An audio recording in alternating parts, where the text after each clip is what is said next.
ಭಕ್ತ್ಯಾ ಸ್ತುತ್ಯಾ ವಿರಕ್ತ್ಯಾ ಭಜದಮಲಜನೋನ್ನತ್ಯಭೂತ್ಯತ್ವಕಾಯ ಕ್ಷಿತ್ಯಾಂ ಅತ್ಯಲ್ಪಭೃತ್ಯೇಷ್ವಪಿ ಕುಜನಕೃತೋದ್ಧತ್ಯಭೂತ್ಯಾಜಕಾಯ ಕರ್ತ್ರೇ ಧರ್ತ್ರೇಥ ಹರ್ತ್ರೇ ಹಯಮುಖಹರಯೇ ಮುತ್ರಪಾತ್ರೇ ನಮಸ್ತೆ ತಸ್ಮೈ ಕಸ್ಮೈಚಿದಸ್ಮನ್ ಮನಸಿ ಧೃತಕಥಾ ವಿಸ್ಮೃತೌ ಸ್ಮಾರಕಾಯ ತಪೋ ವಿದ್ಯಾ ವಿರಕ್ತ್ಯಾದಿ ಸದ್ಗುಣೌಘಾಕರಾನಹಂ ವಾದಿರಾಜಗುರೂನ್ ವಂದೇ ಹಯಗ್ರೀವಪದಾಶ್ರಯಾನ್ ದುರ್ವಾದಿಧ್ವಾಂತರವಯೇ ವೈಷ್ಣವೇಂದೀವರೇಂದವೇ ಶ್ರೀರಾಘವೇಂದ್ರಗುರವೇ ನಮೋತ್ಯಂತದಯಾಲವೇ ತಪಸ್ವಾಧ್ಯಾಯ ಶುಶ್ರೂಷಾ ಕೃಷ್ಣಪೂಜಾರತಂ ಮುನಿಂ ವಿಶ್ವೇಶಮಿಷ್ಟದಂ ವಂದೇ ಪರಿವ್ರಾಟ್ಚಕ್ರವರ್ತಿನಂ ಶ್ರೀಗುರುಭ್ಯೋ ನಮಃ ಗುಣೈರ್ಲಿಂಗಾಭಿಧೈರ್ಯಸ್ಮಾತ್ ಪ್ರತಿಸೂತ್ರಂ ವಿಪಕ್ಷಿಣಃ ಪ್ರತ್ಯಾಕ್ಷಿಪತ್ಸ ಭಗವಾನ್ ತದ್ಬ್ರಹ್ಮಗುಣಬೃಂಹಿತಂ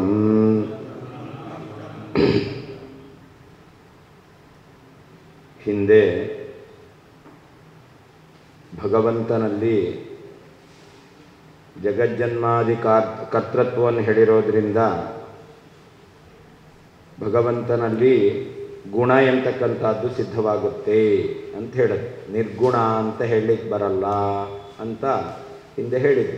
ಯಾಕೆ ಭಗವಂತನಲ್ಲಿ ಜಗಜ್ಜನ್ಮಾದಿ ಕರ್ತೃತ್ವ ಎಂತಕ್ಕಂತಹ ಗುಣ ಇದೆ ಅಂದ ಭಗವಂತನಲ್ಲಿ ನಿರ್ಗುಣತ್ವವನ್ನು ಹೇಳಲಿಕ್ಕೆ ಬರಲ್ಲ ಅಂತ ಹೇಳಿದ್ರು. ಈಗ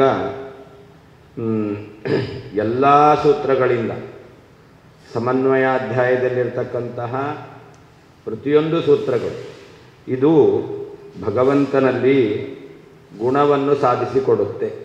ಕೇವಲ ಜಗಜ್ಜನ್ಮಾದಿ ಕಾರಣತ್ವವನ್ನು ಹೇಳ್ತಕ್ಕಂಥ ಜನ್ಮಾದ್ಯಸ್ಯಯತಃ ಎಂತಕ್ಕಂಥ ಒಂದು ಸೂತ್ರ ಅಲ್ಲ.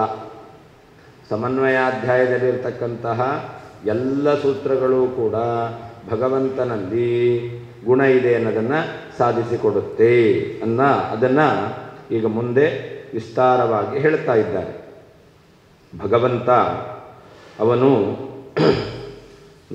ಪ್ರತಿಸೂತ್ರಂ ವಿಪಕ್ಷಿಣಃ ಪ್ರತ್ಯಾಕ್ಷಿಪತ್, ಪ್ರತಿಯೊಂದು ಸೂತ್ರದಲ್ಲಿಯೂ ಕೂಡ ಮಾಯಾವಾದಿಗಳನ್ನು ಅಥವಾ ಪ್ರತಿಪಕ್ಷದವರು ಅಂದರೆ ಮಾಯಾವಾದಿಗಳು.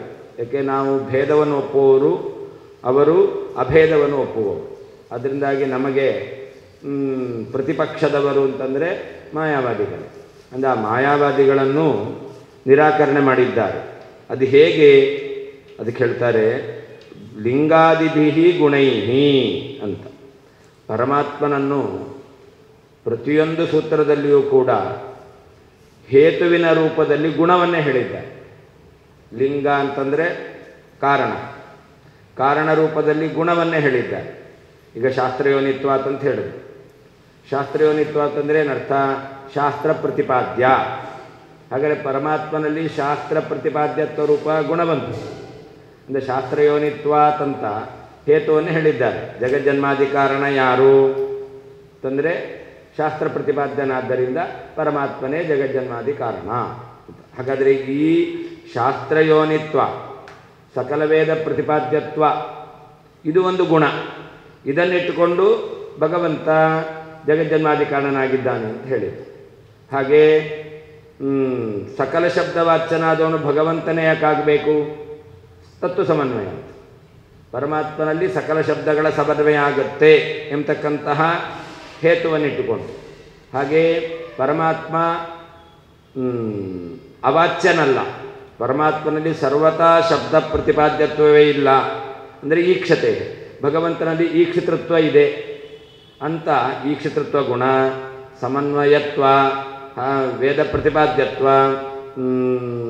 ಈ ಎಲ್ಲ ಧರ್ಮಗಳನ್ನಿಟ್ಟುಕೊಂಡು ಭಗವಂತನಲ್ಲಿ ಸಮನ್ವಯ ಮಾಡಿದ್ದಾರೆ. ಮುಂದೆಯೂ ಕೂಡ ಹಾಗೇನೆ ಈಕ್ಷತೆ ಅಲ್ಲ ಏನು ಆಕಾಶಸ್ಥಲಿಂಗಾತ್ ಅಂತಸ್ತಧರ್ಮೋಪದೇಶಾತ್ ಭಗವಂತನೇ ಈ ಹೃದಯ ಗುಹ ಅಂತರ್ಯಾಮಿಯಾಗಿದ್ದಾನೆ. ಏಕೆ ಅಂತರ್ಯಾಮಿಯಾದವನಲ್ಲಿ ಸಾಕಲ್ಯೇನ ಅವೇದ್ಯತ್ವಾದಿ ಗುಣಗಳನ್ನು ಹೇಳಿದ್ದಾರೆ ಅಂತ ಹೀಗೆ ಪ್ರತಿಯೊಂದು ಸೂತ್ರದಲ್ಲಿಯೂ ಕೂಡ ಭಗವಂತನಲ್ಲಿರುವಂತಹ ಧರ್ಮಗಳನ್ನು ಕಾರಣವನ್ನಾಗಿಟ್ಟುಕೊಂಡು ಸಮನ್ವಯವನ್ನು ಮಾಡಿದ್ದಾರೆ.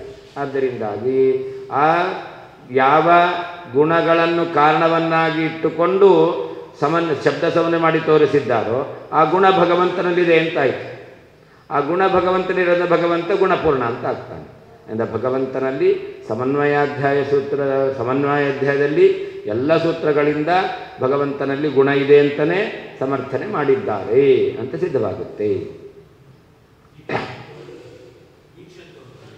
ಈಕ್ಷತೃತ್ವ ಭಗವಂತ ಪರಾತ್ಪರಂ ಪುರುಷಂ ಈಕ್ಷತೆ ಅಂತ ಭಗವಂತ ಅವನೇನಾಗಿದ್ದಾನೆ, ಈಕ್ಷತೃತ್ವ ಭಗವಂತನಲ್ಲಿದೆ. ಜೀವರಿಗೆ ಜ್ಞಾನಕ್ಕೆ ವಿಷಯನಾಗ್ತಾನೆ. ಜೀವ ಇದ್ದಾನಲ್ಲ ಅವನು ಧ್ಯಾನ ಮಾಡಿದಾಗ ಪುರುಷಂ ಈಕ್ಷತೆ, ತನ್ನ ಹೃದಯದಲ್ಲಿರುವಂತಹ ಪರಮಾತ್ಮನನ್ನು ಕಾಣ್ತಾನೆ. ಅಲ್ಲಿ ಈಕ್ಷಣ ಕರ್ಮತ್ವ ನೋಡಬೇಕು. ಪುಸ್ತಕವನ್ನು ನೋಡ್ತೇನೆ, ಹಾಗಾದರೆ ಪುಸ್ತಕದಲ್ಲಿ ನನ್ನ ದರ್ಶನದ ವಿಷಯತ್ವ ಬಂತು. ಹಾಗೆ ಶ್ರುತಿಯು ಹೇಳ್ತಾ ಇದೆ ಪುರುಷಂ ಈಕ್ಷತೆ ಅಂತ. ಅಂದರೆ ಪರಮಾತ್ಮನಲ್ಲಿ ಆ ಈಕ್ಷತೃತ್ವವನ್ನು ಹೇಳಿದೆ. ಆದ್ದರಿಂದಾಗಿ ಪರಮಾತ್ಮನು ಶಬ್ದವಾಚ್ಯನಾಗಿದ್ದಾನೆ ಅಂತ ಅಲ್ಲಿ ಹೇಳಿದ್ದಾರೆ ಈಕ್ಷತ್ಯಧಿಕರಣದಲ್ಲಿ.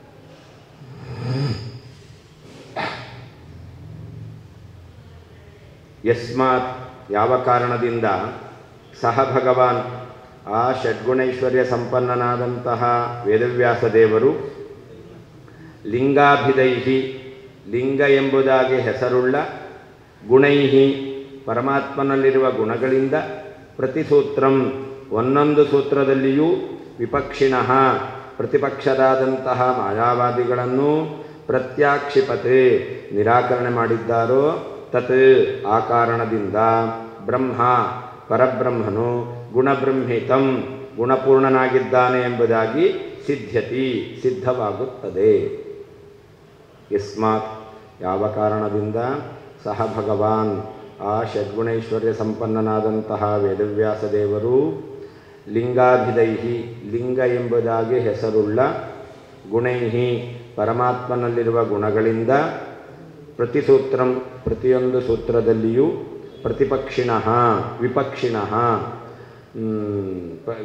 ಪ್ರತಿಪಕ್ಷಿಗಳಾದಂತಹ ಮಾಯಾವಾದಿಗಳನ್ನು ಪ್ರತ್ಯಾಕ್ಷಿಪತ್ ನಿರಾಕರಣೆ ಮಾಡಿದ್ದಾರೋ ತತ್ ಆದ್ದರಿಂದ ಬ್ರಹ್ಮ ಪರಮಾತ್ಮನು ಪರಬ್ರಹ್ಮನು ಗುಣಬ್ರಹ್ಮಿತಂ ಗುಣಪೂರ್ಣನಾಗಿದ್ದಾನೆ ಎಂಬುದಾಗಿ ಸಿದ್ಧವಾಗುತ್ತದೆ.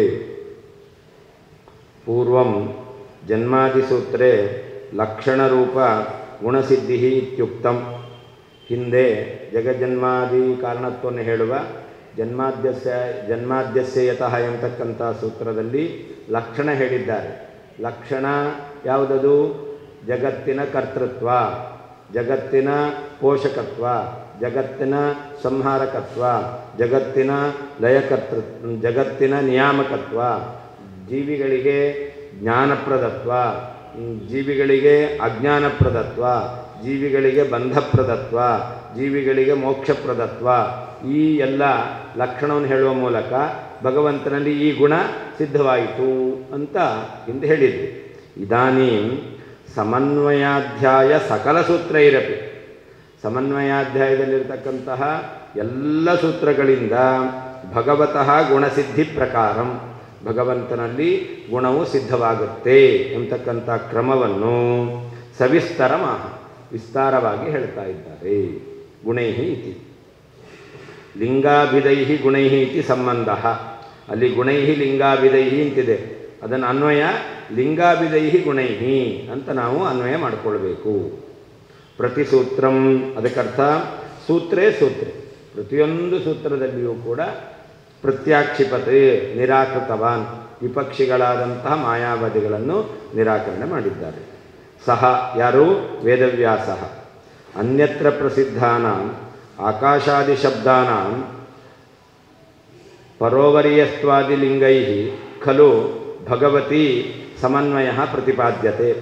ಲಿಂಗಂ ನಾಮ ಅಸಾಧಾರಣಃ ಧರ್ಮಃ ಲಿಂಗೈಃ ಇತ್ಯುಪಲಕ್ಷಣಂ ಅಂತಸ್ತದ್ಧರ್ಮೋಪದೇಶಾತ್ ಅಂತರ್ಯಾಮ್ಯಧಿಕರ ದೈವಾದಿಷು ತದ್ಧರ್ಮೋಪದೇಶಾತ್ ಅದೃಶ್ಯತ್ವಾದಿಗುಣಕೋ ಧರ್ಮೋಕ್ತೇಃ ಸರ್ವಧರ್ಮೋಪಪತ್ತೇಶ್ಚ ಇತ್ಯಾದಿ ಸೂತ್ರೇಷು ಸ್ಪಷ್ಟಂ ಭಗವದ್ಧರ್ಮಾಣಾಮೇವ ಸಾಧನತೆಯಾ ಸಾಧ್ಯತೆಯ ಚ ನಿರ್ದೇಶ ಕ್ರಿಯತೆ.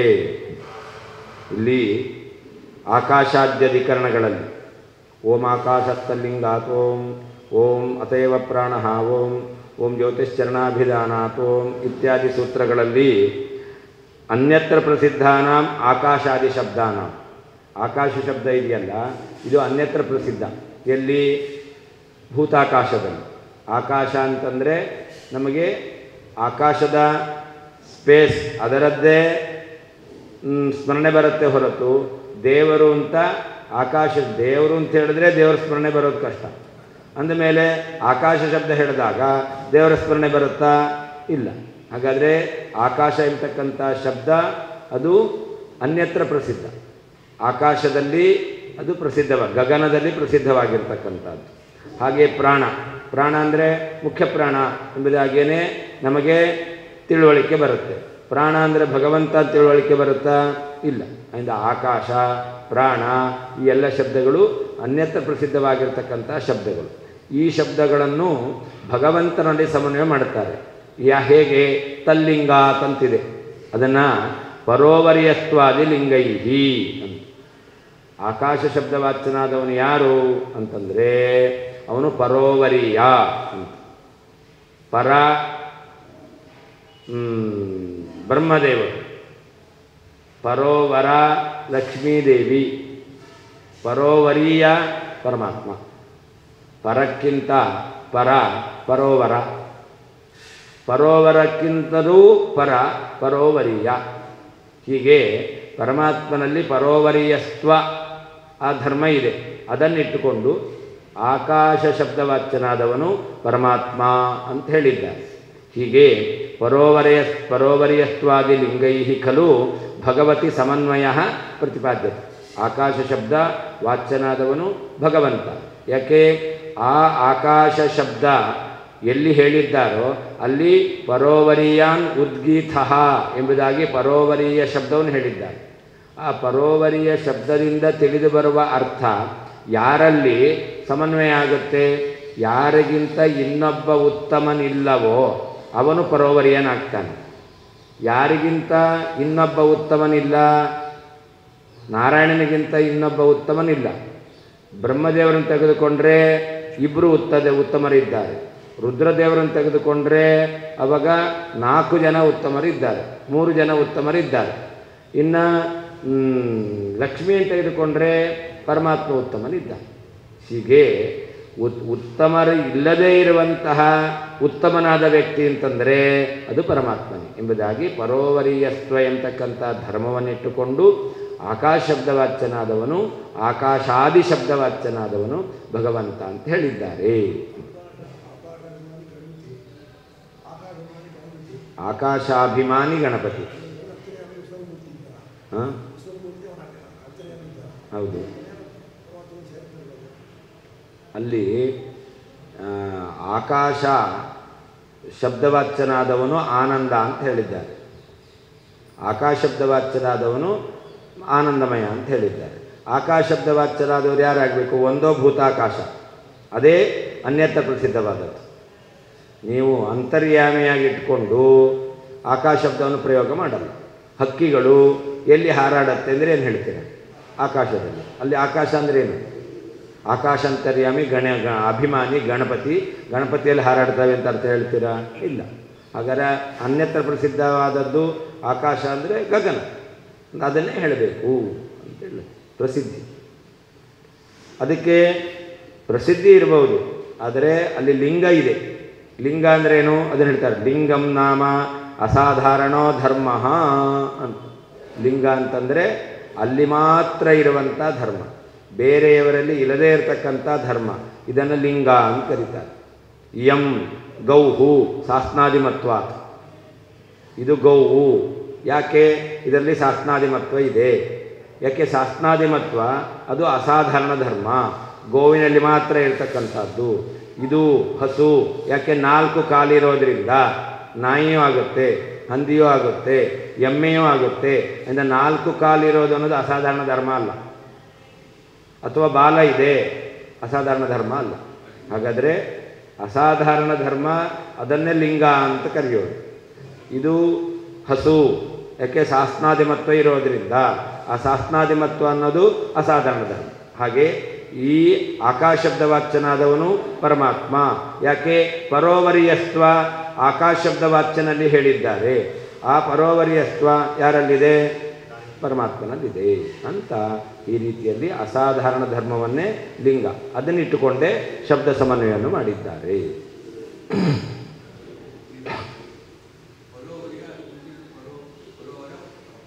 ಲಕ್ಷ್ಮೀದೇವಿ ಪರೋವರೀಯ. ಬೇಕಾದ್ರೆ ಇನ್ನೊಂದು ಅರ್ಥ ಹೇಳ್ತಾರೆ, ಪರ ಎಲ್ಲರಿಗಿಂತ ಉತ್ತಮರಾಗಿರ್ತಕ್ಕಂತಹ ಜೀವರು, ಸಾಮಾನ್ಯ ಜೀವರು. ಯಾಕೆ ಜಡಕ್ಕಿಂತ ಉತ್ತಮ ಚೇತನರು ಪರ. ಪರೋ ಲಕ್ಷ್ಮೀ ಬ್ರಹ್ಮದೇವರು, ಜೀವೋತ್ತಮರಾದಂತಹ ಪರ ಉ ಪರೋ ಯಾರು? ಚತುರ್ಮುಖ ಬ್ರಹ್ಮದೇವರು. ಪರೋವರ ಲಕ್ಷ್ಮೀದೇವಿ, ಪರೋವರೀಯ ಪರಮಾತ್ಮ. ಪರ ಪರೋ ಪರೋವರ ಪರೋವರೀಯ.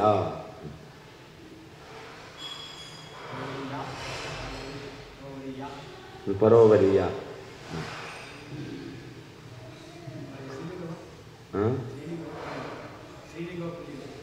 ಅದ ಪುಲ್ಲಿಂಗ. ಪರೋವರಿಯಾನ್, ಪರೋವರಿಯಾನ್.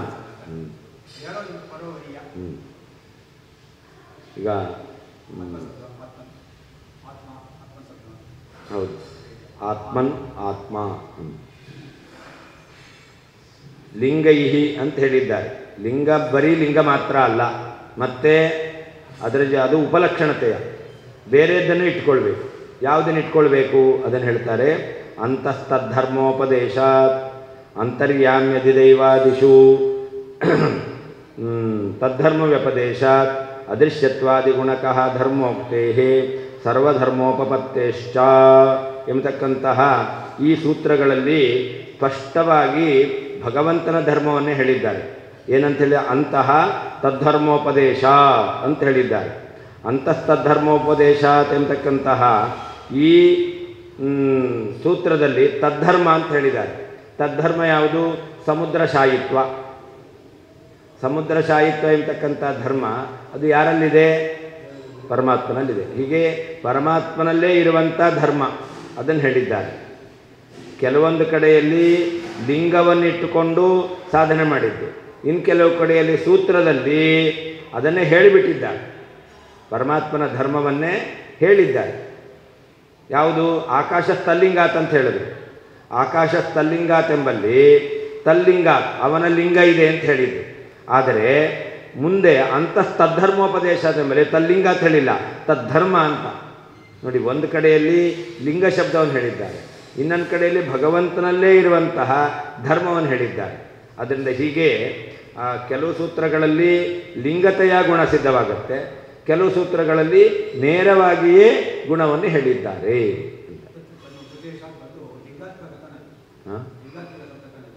ಹೌದು ಹೌದು. ಏನು? ಅಂತಸ್ತತ್ವ. ಹೌದು.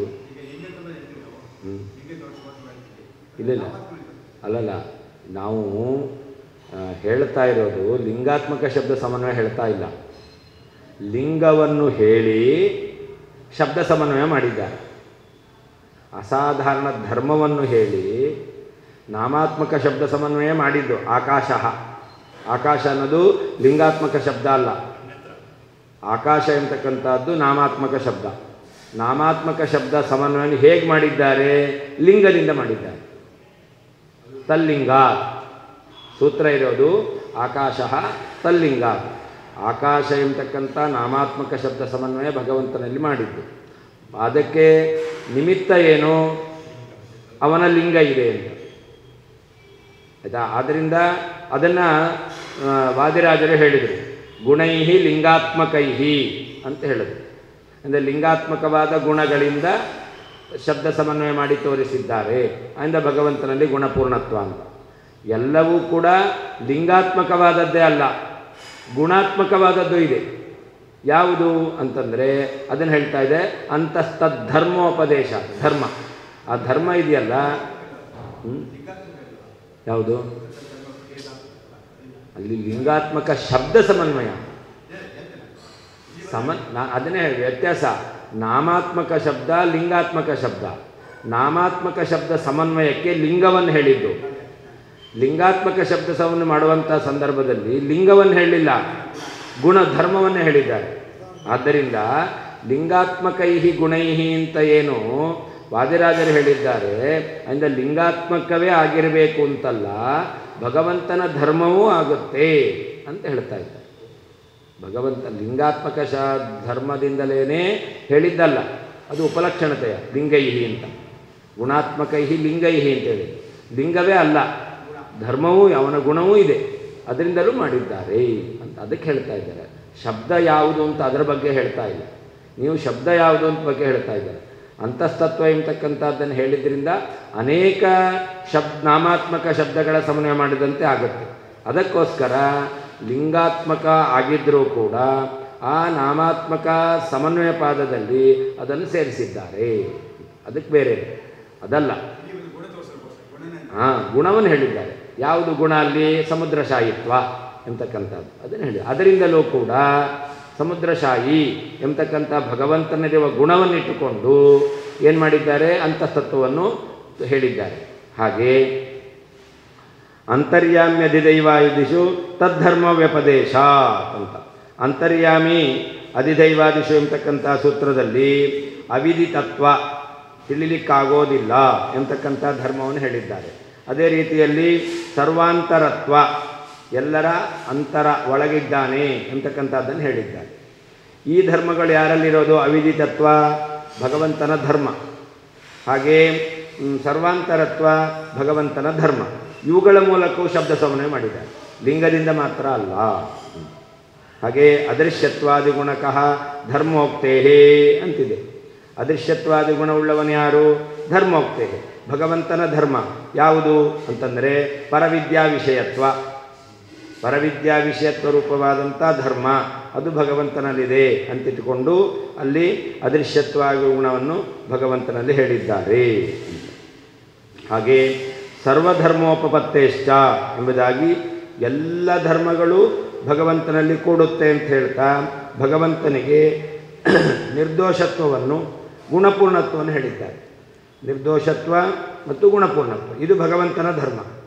ನಿರ್ದೋಷತ್ವ ಗುಣಪೂರ್ಣತ್ವ ಇದು ಭಗವಂತನ ಧರ್ಮ. ಇವುಗಳನ್ನಿಟ್ಟುಕೊಂಡು ಅಲ್ಲಿ ಸಮನ್ವಯ ಮಾಡಿದ್ದಾರೆ. ಹೀಗೆ ಲಿಂಗ ರೂಪವಾದಂತಹ ಧರ್ಮದಿಂದಲೂ ಹಾಗೆ ಪರಮಾತ್ಮನಲ್ಲೇ ಇರುವಂತಹ ಗುಣಗಳಿಂದಲೂ ಕೂಡ ಶಬ್ದ ಸಮನ್ವಯ ಮಾಡಿ ತೋರಿಸಿದ್ದಾರೆ.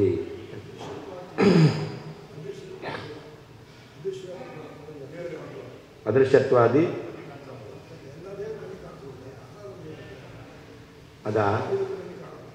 ಅಲ್ಲಿ ಅದೃಶ್ಯತ್ವ ಎಂಬತಕ್ಕಂಥದ್ದನ್ನು ಸಾಧನೆ ಮಾಡಬೇಕಾದ್ರೆ ಎತ್ತದದೃಶ್ಯಮಗ್ರಾಹ್ಯಂ ಅಂತಿದೆ. ಯಾವುದು ಆನಂದಮಯನೋ ಅವನನ್ನು ಜ್ಞಾನಕ್ಕೆ ವಿಷಯನಲ್ಲ, ದೃಷ್ಟಿಗೆ ವಿಷಯನಲ್ಲ ಅಂತ ಹೇಳಿದ್ದಾರೆ. ಆ ದೃಷ್ಟಿಗೆ ವಿಷಯನಲ್ಲ ಯಾರು ಅಂತಂದರೆ ಅದೃಶ್ಯತ್ವಾದಿ ಗುಣಕಃ ಧರ್ಮೋಕ್ತೇಹೇ ಅಂತ ಹೇಳಿದ್ದಾರೆ. ಯಾರು ಅದೃಶ್ಯತ್ವಾದಿ ಗುಣವುಳ್ಳವನು ಅಂತಂದರೆ ಪರವಿದ್ಯಾ ವಿಷಯ ಯಾರೋ ಅವನು ಅದೃಶ್ಯತ್ವಾದಿ ಗುಣವುಳ್ಳವನು. ಕಣ್ಣಿಗೆ ಕಾಣಲ್ಲ, ಹೌದು. ಆ ಕಣ್ಣಿಗೆ ಕಾಣಲ್ಲ ಅನ್ನೋನು ಯಾರು? ಧರ್ಮವೂ ಕಾಣಲ್ಲ, ಪಾಪವೂ ಕಾಣಲ್ಲ, ಪುಣ್ಯವೂ ಕಾಣಲ್ಲ, ಸ್ವರ್ಗವೂ ಕಾಣಲ್ಲ, ನರಕವೂ ಕಾಣಲ್ಲ, ಅದೆಲ್ಲ ಕಣ್ಣಿಗೆ ಕಾಣಲ್ಲವಲ್ಲ ಅಂತ ಹೇಳಿದ್ರೆ ಅದಕ್ಕೆ ಹೇಳಿದ್ದು ಯಾರಲ್ಲಿ ಪರವಿದ್ಯಾ ವಿಷಯತ್ವ ಇದೆಯೋ ಅವನು ಅದೃಶ್ಯ. ಮುಖ್ಯ ಅದೃಶ್ಯ ಯಾರು? ಕಣ್ಣಿಗೆ ಕಾಣದೇ ಇರೋದು ಬೇರೆ ಇರ್ಬೋದು, ಕೆಲವೊಂದು ಸರ್ತಿ ಇದ್ದರೂ ಕಾಣಲ್ಲ. ನಮಗೆ ಮನೆಯಲ್ಲಿ ಕೆಲಸ ಮಾಡೋದು ಮನೆಯವ್ರು ಹೇಳಿರ್ತಾರೆ, ನಂಗೆ ಕಾಣಲೇ ಇಲ್ಲ, ಏನು ಕೆಲಸ ಮಾಡಬೇಕು ಅಂತ ಹೇಳ್ತಾರೆ. ಅಂದರೆ ಕಾಣಲ್ಲ, ತೋಚರಿಲ್ಲ ಅಂತ ಅರ್ಥ ಅಲ್ವಾ? ಹಾಗಿರುತ್ತೆ. ಮಾಡಬಾರ್ದು ಅಂತ ಉದಾಸೀನ ಇದ್ದರೆ ಆವಾಗ ಕಾಣಲ್ಲ ಅಂತ ಆಗುತ್ತೆ. ಹಾಗಲ್ಲ, ದೇವರು ಕಾಣೋದೇ ಇಲ್ಲ, ಪರಮಾಣು ಕಾಣೋದೇ ಇಲ್ಲ. ಹಾಗಾದರೆ ಕಾಣಲ್ಲ ಅನ್ನೋದು ಪರಮಾಣು ಆಗ್ಬೋದಲ್ಲ, ಕಾಣಲ್ಲ ಅನ್ನೋದು ನರಕವೂ ಆಗ್ಬೋದು, ಸ್ವರ್ಗವೂ ಆಗ್ಬೋದು, ಪುಣ್ಯವೂ ಆಗ್ಬೋದು, ಪಾಪವೂ ಆಗ್ಬೋದಲ್ಲ. ಪರಮಾತ್ಮನೇ ಯಾಕೆ? ಅದಕ್ಕೆ ಹೇಳ್ತಾರೆ ಕಾಣಲ್ಲ ಅನ್ನೋದರಲ್ಲಿ ಪರವಿದ್ಯಾ ವಿಷಯತ್ವವನ್ನು ಹೇಳಿದ್ದಾರೆ. ಆ ಪರವಿದ್ಯಾ ವಿಷಯನಾದ ಕಾಣಲ್ಲ ಯಾರು? ಪರಮಾಣು ಅಲ್ಲ, ಪುಣ್ಯ ಅಲ್ಲ, ಪಾಪ ಅಲ್ಲ, ಪರಮಾತ್ಮನ. ಅವುಗಳಲ್ಲಿ ಪರವಿದ್ಯಾ ವಿಷಯತ್ವ ಇಲ್ಲ. ಅಂದರೆ ಪರವಿದ್ಯಾ ವಿಷಯ ಪರಮಾತ್ಮನ ಧರ್ಮ, ಅದನ್ನು ಅಲ್ಲಿ ಹೇಳಿದ್ದಾರೆ. ಅದೃಶ್ಯತ್ವಾದಿ ಗುಣಕಃ ಧರ್ಮೋಕ್ತೇ. ಧರ್ಮ ಪರಮಾತ್ಮನ ಗುಣ, ಯಾವುದು? ಪರವಿದ್ಯಾ ವಿಷಯ. ಹೀಗೆ ಹೇಳಿದ್ದಾರೆ. ಕೆಲವು ಕಡೆ ಲಿಂಗ, ಕೆಲವು ಕಡೆ ಧರ್ಮ. ಅದಕ್ಕೆ ಹೇಳಿದ್ದು ಎಲ್ಲರೂ ಅದೃಶ್ಯರಾದರೂ ಕೂಡ ಅದೃಶ್ಯರಾದವರು ಯಾರನ್ನ ಇಟ್ಕೋಬೇಕು? ದೇವತೆಗಳು ಕಾಣಲ್ಲ, ಅವ್ರನ್ನ ಇಟ್ಕೋಬೋದಲ್ಲ ಅಂತಂದರೆ ಅದಕ್ಕೆ ಹೇಳಿದ್ದು ಯಾರು ಪರವಿದ್ಯಾ ವಿಷಯನೋ ಅವನನ್ನೇ ಅದೃಶ್ಯ ಅಂತ ಇಟ್ಕೊಳ್ಬೇಕು. ದೇವತೆಗಳೆಲ್ಲ ಪರವಿದ್ಯಾ ವಿಷಯರಲ್ಲ.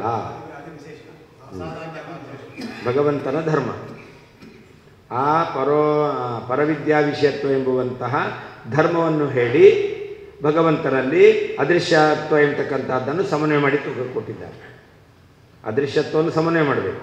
ಅದಕ್ಕೆ ಕೊಟ್ಟದ್ದು ಯಾವುದು ಅಂತಂದರೆ ಲಿಂಗ ಅಲ್ಲ, ಧರ್ಮವನ್ನೇ, ಭಗವಂತನಿರುವ ಗುಣವನ್ನೇ ಹೇಳಿದ್ದಾರೆ.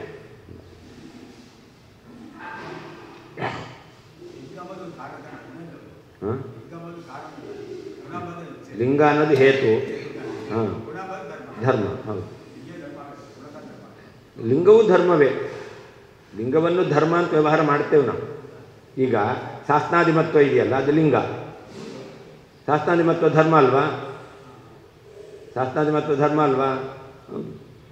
ಆದರೆ ಕೆಲವು ಲಿಂಗತೆಯ ಅದು ಪರಮಾತ್ಮನಲ್ಲಿ ಸಮನ್ವಯ ಮಾಡಲಿಕ್ಕೆ ಕಾರಣ ಆಗುತ್ತೆ. ಕೆಲವು ಬರೀ ಲಿಂಗತೆಯ ಅಲ್ಲ, ಅವನು ಧರ್ಮವೂ ಆಗಿದೆ. ಹೌದು, ಅಸಾಧಾರಣ. ಅದೃಶ್ಯತ್ವಾದಿ ಗುಣಕಃ ಧರ್ಮೋಕ್ತೇ ಎಂಬತಕ್ಕಂತಹ ಸೂತ್ರದಲ್ಲಿ ಅವಿದಿತತ್ವ ಅಲ್ಲ, ಯಾವುದು? ಅಂತರ್ಯಾಮ್ಯದಿ ದೈವಾದಿಶ ತದ್ಧರ್ಮ ವ್ಯಪದೇಶಾತ್ ಎಂಬತಕ್ಕಂತಹ ಸೂತ್ರದಲ್ಲಿ ಅವಿದಿತತ್ವ, ಅಂತರ್ಯಾಮಿತ್ವ ಎಂಬತಕ್ಕಂಥದ್ದನ್ನು ಇಟ್ಟುಕೊಂಡು ಅವನ ಧರ್ಮವನ್ನು ಹೇಳಿದ್ದಾರೆ. ಆಮೇಲೆ ಅದೃಶ್ಯತ್ವಾದಿ ಗುಣಕಃ ಧರ್ಮೋಕ್ತ ಎಂಬಲ್ಲಿ ಪರವಿದ್ಯಾ ವಿಷಯತ್ವವನ್ನು ಹೇಳಿದ್ದಾರೆ. ಸರ್ವಧರ್ಮೋಪತ್ತೇಶ್ಚ ಇತ್ಯಾದಿ ಸೂತ್ರೇಷು ಸ್ಪಷ್ಟಂ ಭಗವದ್ಗುಣಾನಾಮೇವ ಭಗವದ್ಧರ್ಮಾಣಾಮೇವ ಸಾಧನತೆಯ ಸಾಧ್ಯತೆಯ. ಸಾಧನವೂ ಭಗವಂತನ ಗುಣ, ಸಾಧ್ಯವೂ ಭಗವಂತನ ಗುಣ. ಕೆಲವು ಕಡೆಯಲ್ಲಿ ನಾಮ, ಕೆಲವು ಕಡೆಯಲ್ಲಿ ಗುಣವೇ. ಇದು ವ್ಯತ್ಯಾಸ. ಈಗ ಹಿಂದೆ ಹೇಳಿದ್ದು ಪರೋವರಿಯಸ್ತ್ವ. ಪರೋವರಿಯಸ್ತ್ವ ಧರ್ಮವನ್ನು ಇಟ್ಟುಕೊಂಡು ಮಾಡಿದ್ದೇನು? ಆಕಾಶಬ್ದ ವಾಚ್ಯತ್ವ. ಹಾಗೆ ಅಂತಸ್ತಧರ್ಮೋಪದೇಶಾತ್ ಅಂತಿದೆಯಲ್ಲ, ಈ ಸೂತ್ರದಲ್ಲಿ ಮಾಡಿದ್ದೇನು? ಅಂತಸ್ತತ್ವ, ಅದೇ ಧರ್ಮ, ಅದು ಭಗವಂತನಲ್ಲಿದೆ. ಹಾಗಾದರೆ ಅದು ಕೂಡ ಲಿಂಗಾತ್ಮಕ ಶಬ್ದ. ಪರಮಾತ್ಮನಲ್ಲಿ ಲಿಂಗವನ್ನು ಹೇಳಿ ಧರ್ಮವನ್ನು ಹೇಳಿ ಸಾಧನೆ ಮಾಡಿದ್ದು ಯಾವುದನ್ನು? ಲಿಂಗವನ್ನೇ. ಕೆಲವು ಕಡೆ ನಾಮವನ್ನು ಸಾಧನೆ ಮಾಡಿದ್ದು, ಕೆಲವರಲ್ಲಿ ಧರ್ಮವನ್ನು ಹೇಳಿ ಧರ್ಮವನ್ನೇ ಸಾಧನೆ ಮಾಡಿದ್ದಾರೆ. ಸಾಧ್ಯ ಸಾಧನ ಎರಡೂ ಕೂಡ ಧರ್ಮವೇ ಆಗಿದೆ.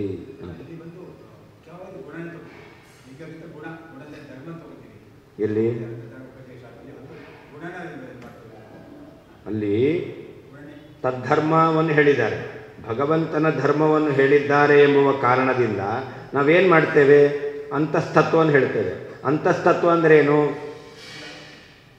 ಅದು ಒಂದು ಧರ್ಮವೇ, ಅದು ಒಂದು ಲಿಂಗ. ಹಾಗಾದರೆ ಆ ಲಿಂಗವನ್ನು ಇನ್ನೊಂದು ಧರ್ಮದಿಂದ ಸಾಧನೆ ಮಾಡ್ತೇವೆ. ಆಕಾಶ ಶಬ್ದ ವಾಚ್ಯತ್ವ ಅಲ್ಲ, ಶಬ್ದ ಅಲ್ಲ ಅಲ್ಲಿ. ಅಲ್ಲಿ ಧರ್ಮವೇ ಸಾಧ್ಯ, ಧರ್ಮವೇ ಸಾಧನ. ಎರಡು ಸಾಧ್ಯ ಸಾಧನಗಳು ಎರಡೂ ಕೂಡ ಧರ್ಮವೇ ಆಗಿದೆ. ಇದು ವಿಶೇಷ. ಅಂತರ್ಯಾಮಿ. ಹಾಂ ಹಾಂ ಮನುಷ್ಯನ ಧರ್ಮ, ಮನುಷ್ಯನ ಗುಣ, ಮನುಷ್ಯತ್ವ, ಮನುಷ್ಯನ ಧರ್ಮ, ಮನುಷ್ಯನ ಗುಣ ಹೇಳ್ಬೋದು. ಇತಿ ಸ್ಪಷ್ಟಂ ಭಗವದ್ಧರ್ಮಾಣಮೇವ ಸಾಧನತೆಯ ಸಾಧ್ಯತೆಯ ಚ ನಿರ್ದೇಶ ಕ್ರಿಯತೆ. ಇಲ್ಲಿ ಸಾಧ್ಯವಾದದ್ದು ಧರ್ಮವೇ, ಸಾಧನವಾದದ್ದು ಧರ್ಮವೇ, ಅದನ್ನು ಇಟ್ಕೊಳ್ಬೇಕು. ತತ್ ಅಂತಿದೆ ಅಲ್ಲಿ, ಅದಕ್ಕೆ ತಸ್ಮಾತ್ ಅಂತ ಅರ್ಥ. ಗುಣಪೂರಿತಂ ಇತ್ಯನುಕ್ತ ಗುಣಬ್ರಹ್ಮಿತಂ ಇತಿ ಸಾಧ್ಯ ನಿರ್ದೇಶಂ ಕುರ್ವತ ಸೌತ್ರ ಬ್ರಹ್ಮಶಬ್ದೇನಾಪಿ ಗುಣಸಿದ್ಧಿ ಇತಿ ಸೂಚಿತಂ ಅಂತ. ಇಲ್ಲಿ ಗುಣಪೂರಿತಂ ಅಂತ ಹೇಳ್ಬೋದಾಗಿತ್ತು. ಪರಮಾತ್ಮ ಗುಣಪೂರ್ಣನಾಗ್ತಾನೆ ಹೇಳಿಲ್ಲ, ಗುಣಬ್ರಹ್ಮಿತಂ ಅಂತ ಹೇಳಿದರು. ಯಾಕೆ ಗುಣಬ್ರಹ್ಮಿತಂ ಅಂತ ಹೇಳಿದರು ಅಂತಂದರೆ, ಸೂತ್ರದಲ್ಲಿ ಅಥಾತೋ ಬ್ರಹ್ಮ ಜಿಜ್ಞಾಸ ಅಂತ ಬ್ರಹ್ಮಶಬ್ದ ಇದೆ. ಆ ಬ್ರಹ್ಮಶಬ್ದದಿಂದಲೂ ಕೂಡ ಭಗವಂತನಲ್ಲಿ ಗುಣಪೂರ್ಣತ್ವವನ್ನು ಹೇಳಿದ್ದಾರೆ ಅಂತ ತಿಳಿಸ್ಲಿಕ್ಕೋಸ್ಕರ ಗುಣಬ್ರಹ್ಮಿತಂ ಅಂತ ಹೇಳಿದ್ದಾರೆ. ಕಸ್ಮಾತ್ ಅಥ ಕಸ್ಮಾದುಚ್ಯತೆ ಬ್ರಹ್ಮೇತಿ ಅಂತ. ಬ್ರಹ್ಮತಿ ಬ್ರಹ್ಮಯತಿ ಚ ತಸ್ಮಾತ್ ಬ್ರಹ್ಮ. ಯಾರು ಗುಣಪೂರ್ಣನಾಗಿದ್ದಾನೋ, ಉಳಿದವರನ್ನು ಅವರ ಯೋಗ್ಯತೆಗೆ ಅನುಗುಣವಾಗಿ ಗುಣಪೂರ್ಣ ಅಂತ ಮಾಡ್ತಾನೋ ಅವನು ಬ್ರಹ್ಮ. ಪರಮಾತ್ಮ ಬ್ರಹ್ಮತಿ, ಅವನು ಗುಣಪೂರ್ಣನಾಗಿದ್ದಾನೆ. ಬ್ರಹ್ಮಯತಿ, ಉಳಿದವರನ್ನು ಗುಣಪೂರ್ಣರನ್ನಾಗಿ ಮಾಡ್ತಾನೆ, ತನ್ನಷ್ಟಲ್ಲ, ಅವರವರ ಯೋಗ್ಯತೆಗೆ ಅನುಗುಣವಾಗಿ. ಅದರಿಂದ ಬ್ರಹ್ಮ ಅಂದರೆ ಬ್ರಹ್ಮಶಬ್ದದ ಅರ್ಥವನ್ನು ಹೇಳೋದಂತೆ ಆಯಿತು.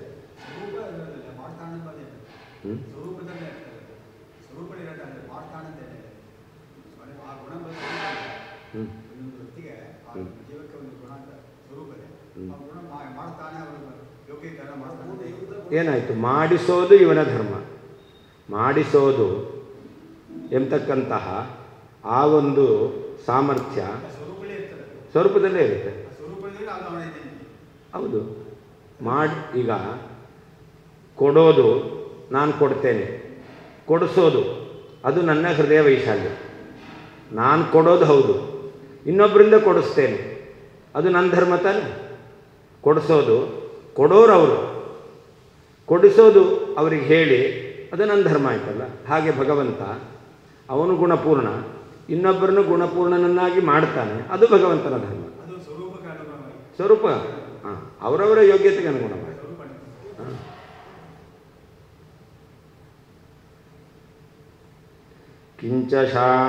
ಕಿಂಚಶಾಣಶಿತೈರ್ಬಾಣೈಃ ಪ್ರತ್ಯರ್ಥಿಮುಖಮುದ್ರಣಂ ಕುರ್ವನ್ನಾಮಂಸ್ತಬಾಣಾಗ್ರ ನ್ಯೂನತಾಂ ಶರಣಾಗ್ರಣೀಃ. ಭಗವಂತ ಬಾಣದಿಂದ ಇನ್ನೊಬ್ಬರನ್ನು ನಾವು ಯುದ್ಧ ಮಾಡೋದನ್ನು ನಿಲ್ಲಿಸಬೇಕು ಅಂತಂದರೆ ಅವಾಗೇನು ಮಾಡಬೇಕು ಅಂತಂದರೆ, ನಮ್ಮ ಬಾಣ ಎಂತಕ್ಕಂಥದ್ದು ಹರಿತವಾಗಿರಬೇಕು. ಒಳ್ಳೆ ಸಾಣೆ ಹಿಡಿದಂತಹ, ಸಾಣೆ ಹಿಡಿಯೋದು ಅಂತಂದರೆ ಅದನ್ನು ಶಾರ್ಪಾಗಿ ಮಾಡೋದಕ್ಕೆ ಬೇಕಾದಂಥ ಸಾಧನ, ಅದೊಂದು ಕಲ್ಲು ಅಂತ ಹೇಳ್ತಾರೆ. ಅದರಿಂದ ಅದನ್ನು ಉಜ್ಜಿ ಚೂಪಾಗಿ ಮಾಡ್ತಕ್ಕಂಥದ್ದು, ಹರಿತವನ್ನಾಗಿ ಮಾಡ್ತಕ್ಕಂಥದ್ದು, ಅದನ್ನು ಸಾಣೆ ಹಿಡಿಯೋದು ಅಂತ ಹೇಳ್ತಾರೆ. ಹೀಗೆ ಸಾಣೆ ಹಿಡಿದಿರತಕ್ಕಂತಹ ಬಾಣಗಳಿಂದ ಪ್ರತಿಪಕ್ಷಗಳ ಮುಖ ಇದೆಯಲ್ಲ ಅದನ್ನು ಮುಚ್ಚಬೇಕು. ಮುದ್ರಸೋದು ಅಂತಂದರೆ ಅಲ್ಲಿ ಪ್ರತ್ಯರ್ಥಿ ಮುಖ ಮುದ್ರಣಂ ಅಂತಿದೆ. ಪ್ರತ್ಯರ್ಥಿಗಳ, ಪ್ರತಿವಾದಿಗಳ ಮುಖದ ಮುದ್ರಣ ಅಂದರೆ ಏನರ್ಥ? ಮುಚ್ಚೋದು ಅಂತ. ಬೀಗ ಹಾಕಿದೆ ಅಂದರೆ ಸಂಸ್ಕೃತದಲ್ಲಿ ಮುದ್ರಿತಂ ಅಂತ ಹೇಳ್ತಾರೆ. ಬೀಗ ಬಾಗಿಲು, ದೇವಸ್ಥಾನ ಬಾಗಿಲು ಹಾಕಿದೆ ಅಂತಂದರೆ ಅವಾಗೇನು ಹೇಳ್ತಾರೆ? ಮಂದಿರಂ ಮುದ್ರಿತಂ ಅಂತ ಹೇಳ್ತಾರೆ. ಮುದ್ರಿತ ಅಂದರೆ ಅದನ್ನು ಪ್ರಿಂಟ್ ಮಾಡಿದ್ದಾರೆ ಅಂತ ಅರ್ಥ ಅಲ್ಲ. ಅದೇ ಸೀಲ್ ಹಾಕಿರೋದಂದ್ರೆ ಏನರ್ಥ? ಅಲ್ಲ, ಬೀಗ ಹಾಕಿದ್ದಾರೆ ಅಂತಲೇ ಅರ್ಥ. ಹಾಗೆ ಪ್ರತಿವಾದಿಗಳ ಬಾಯಿಗೆ ಬೀಗ ಹಾಕಬೇಕು, ಪ್ರತಿವಾದಿಗಳ ಬಾಯಿಯನ್ನು ಮುಚ್ಚಿಸ್ಬೇಕು. ಅದಕ್ಕೋಸ್ಕರ ಈ ವೇದವ್ಯಾಸದೇವರು ಎಂಥವರವರು ಅಂತಂದರೆ ರಣಾಗ್ರಣಿ. ಅವರು ಹೋರಾಟ ಮಾಡೋದರಲ್ಲಿ ಶ್ರೇಷ್ಠರಾಗಿರ್ತಕ್ಕಂಥವರು. ಅಂತಹ ವೇದವ್ಯಾಸ ದೇವರು ತಮ್ಮ ಬಾಣಗಳಲ್ಲಿರ್ತಕ್ಕಂತಹ ಆ ನ್ಯೂನತೆ ಅದು ಯಾವತ್ತೂ ಇಲ್ಲವೇ ಇಲ್ಲ. ಅವರು ಏನು ಪ್ರಯೋಗ ಮಾಡುತ್ತಾರೆ ಆ ಬಾಣ ಎಂತಕ್ಕಂಥದ್ದು ಸ್ವಲ್ಪ ಅದು ಹರಿತವಾಗಿಲ್ವೋ ಏನೋ, ಶಾರ್ಪಾಗಿಲ್ವೋ ಏನೋ ಎಂತಕ್ಕಂಥದ್ದು ಇಲ್ಲವೇ ಇಲ್ಲ, ಎಲ್ಲವೂ ಕೂಡ ಅಷ್ಟೇ ಹರಿತವಾಗಿದೆ. ಆದ್ದರಿಂದ ಅಂತಹ ಬಾಣಗಳಿಂದ ಅವರು ಪ್ರತಿಪಕ್ಷಿಗಳ ಮುಖವನ್ನು ಅವರು ಮುಚ್ಚುವಂತೆ ಮಾಡಿದ್ದಾರೆ. ಹರಿತ ಅಂದರೆ ಚೂಪಾಗಿದೆ, ಶಾರ್ಪ್. ಹೌದು, ಇಲ್ಲಿ ಯುದ್ಧ, ವಾದಿ ಪ್ರತಿವಾದಿಗಳಿಗೆ ವಾಗ್ಯುದ್ಧ, ಬಾಹುಯುದ್ಧ ಅಲ್ಲ, ತತ್ವದಲ್ಲಿ ಯುದ್ಧ. ಭೇದ ಅಭೇದಗಳಿಗೆ ಯುದ್ಧ ನಡೀತಾ ಇದೆ. ಅದರಲ್ಲಿ ಭೇದವನ್ನು ಸಮರ್ಥನೆ ಮಾಡತಕ್ಕಂತಹ ಒಳ್ಳೆ ಭಟರು, ರಣಾಗ್ರಣಿ ವೇದವ್ಯಾಸರು, ಅವರು ಒಳ್ಳೆ ಹರಿತವಾಗಿರತಕ್ಕಂತಹ ಬಾಣಗಳ ಮೂಲಕ ಅವರ ಬಾಯನ್ನು ಮುಚ್ಚಿಸಿದ್ದಾರೆ. ಅದು ಯಾವತ್ತೂ ಕೂಡ ಕೆಲವೊಂದು ಬಾರಿ ಈ ಕತ್ತಿ ಇದೆಯಲ್ಲ, ಅದನ್ನು ದಿವಸ ತರಕಾರಿ ತುಂಡು ಮಾಡಿ ಮಾಡಿ ಮಾಡಿ ಅದು ಶಾರ್ಪ್ನೆಸ್ ಹೊಟ್ಟೋಗುತ್ತೆ, ಅದಕ್ಕೆ ಪುನಃ ಅದನ್ನು ಶಾರ್ಪ್ ಮಾಡಬೇಕಾಗುತ್ತೆ. ಆದರೆ ವೇದವ್ಯಾಸ ದೇವರು ಹೇಳಿರ್ತಕ್ಕಂತಹ ಏನೇನು ಧರ್ಮಗಳಿದೆಯೋ ಅದು ಆ ಬಾಣಗಳು, ಭೇದವನ್ನು ಪ್ರತಿಪಾದನೆ ಮಾಡಲಿಕ್ಕೆ ಹೇಳಿರ್ತಕ್ಕಂಥ ಬಾಣಗಳು, ಅದು ಮಡ್ಡಾಯಿತು ಅಂತಿಲ್ಲವೇ ಇಲ್ಲ, ಯಾವಾಗಲೂ ಅದು ಶಾರ್ಪಾಗೇ ಇರುತ್ತೆ. ಎಲ್ಲ ಕಾಲದಲ್ಲಿಯೂ ಅಭೇದವನ್ನು ನಿರಾಕರಣೆ ಮಾಡಿಯೇ ಮಾಡುತ್ತೆ. ಯುದ್ಧ ಮಾಡೋರಲ್ಲಿ ಶ್ರೇಷ್ಠ. ರಣೇ ಅಗ್ರಣೀಹಿ ಅಂತ.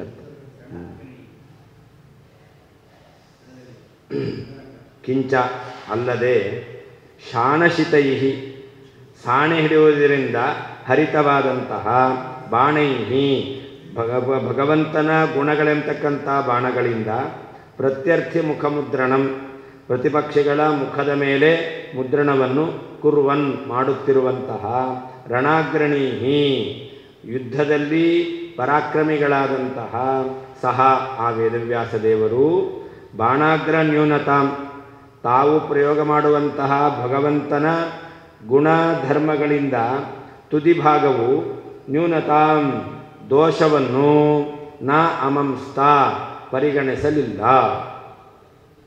ಕಿಂಚ ಅಲ್ಲದೆ ಬಾಣಶಿತೈಹಿ ಸಾಣೆ ಹಿಡಿದ ಹರಿತವಾದಂತಹ ಬಾಣೈಹಿ ಭಗವಂತನ ಗುಣಗಳೆಂಬಂತಹ ಬಾಣಗಳಿಂದ ಪ್ರತ್ಯರ್ಥಿ ಮುಖಮುದ್ರಣಂ ಪ್ರತಿಪಕ್ಷಿಗ ಮುಖದ ಮೇಲೆ ಮುದ್ರಣವನ್ನು ಕುರ್ವನ್ ಮಾಡುತ್ತಿರುವ ರಣಾಗ್ರಣೀಹಿ ಯುದ್ಧದಲ್ಲಿ ಪರಾಕ್ರಮಿಗಳಾದ ವಾಗ್ಯುದ್ಧದಲ್ಲಿ ತತ್ವಯುದ್ಧದಲ್ಲಿ ಪರಾಕ್ರಮಿಗಳಾದಂತಹ ಸಹ ಆ ವೇದವ್ಯಾಸ ದೇವರು ಬಾಣಾಗ್ರ ನ್ಯೂನತಾಂ ನ ಅಮಂಸ್ತ ಪ್ರಯೋಗ ಮಾಡುವ ಭಗವಂತನ ಧರ್ಮಗಳಿಂದ ತುದಿಭಾಗವೂ ದೋಷ ಹೊಂದುವಿಕೆಯನ್ನು ನ ಅಮಂಸ್ತ ಅವರು ಪರಿಗಣಿಸಲಿಲ್ಲ.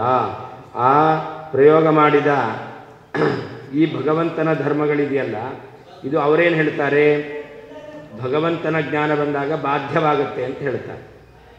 ಮಾಯಾವಾದಿಗಳು ಈ ಧರ್ಮವನ್ನೆಲ್ಲ ಒಪ್ತಾರವರು, ಆದರೆ ಇದೆಲ್ಲ ಬಾಧ ಬಂದಾಗ ಇಲ್ಲ ಅಂತ ಆಗುತ್ತೆ ಅಂತ ಹೇಳ್ತಾರೆ. ಬಾಧಜ್ಞಾನ ಬಂದಾಗ ಇಲ್ಲ ಅಂತ ಆಗುತ್ತೆ,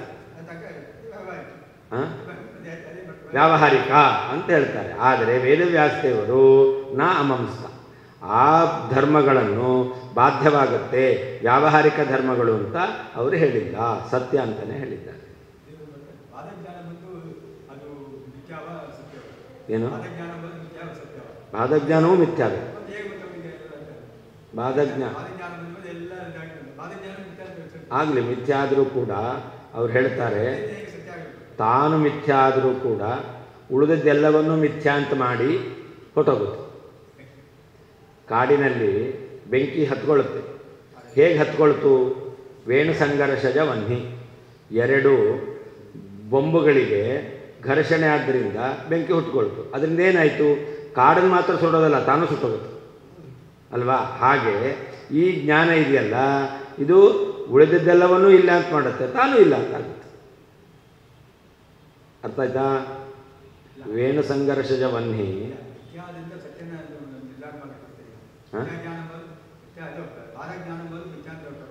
ಹೌದು. ಏನು ಬ್ರಹ್ಮಜ್ಞಾನ ಎಂತಕ್ಕಂಥದ್ದು ಬರುತ್ತೆ. ಬ್ರಹ್ಮಜ್ಞಾನ ಬಂತು ಅಂತಂದರೆ ಆವಾಗ ಆ ಎಲ್ಲವೂ ಮಿಥ್ಯ ಅಂತ ಆಗುತ್ತೆ. ಬ್ರಹ್ಮಜ್ಞಾನವೂ ಕೂಡ ಬ್ರಹ್ಮನಲ್ಲಿಲ್ಲ. ಬ್ರಹ್ಮ ನಿರ್ಗುಣ, ಜ್ಞಾನ ಇಲ್ಲ. ಹಾಗಾದರೆ ಆ ಜ್ಞಾನ ಎಂತಕ್ಕಂಥದ್ದು ಕೂಡ ಬ್ರಹ್ಮಸ್ವರೂಪ ಅಂತ ಹೇಳಬೇಕು. ಬ್ರಹ್ಮಸ್ವರೂಪ ಆದರೆ ಸತ್ಯ, ಬ್ರಹ್ಮಸ್ವರೂಪ ಅಲ್ಲ ಅಂತಂದರೆ ಅದು ಮಿಥ್ಯ. ಅದು ಬ್ರಹ್ಮಸ್ವರೂಪವಲ್ಲದಂತಹ ಜ್ಞಾನ ತಾನೂ ಹೋಗುತ್ತೆ, ಉಳಿದಿದ್ದನ್ನು ಕೂಡ ನಾಶ ಮಾಡುತ್ತೆ.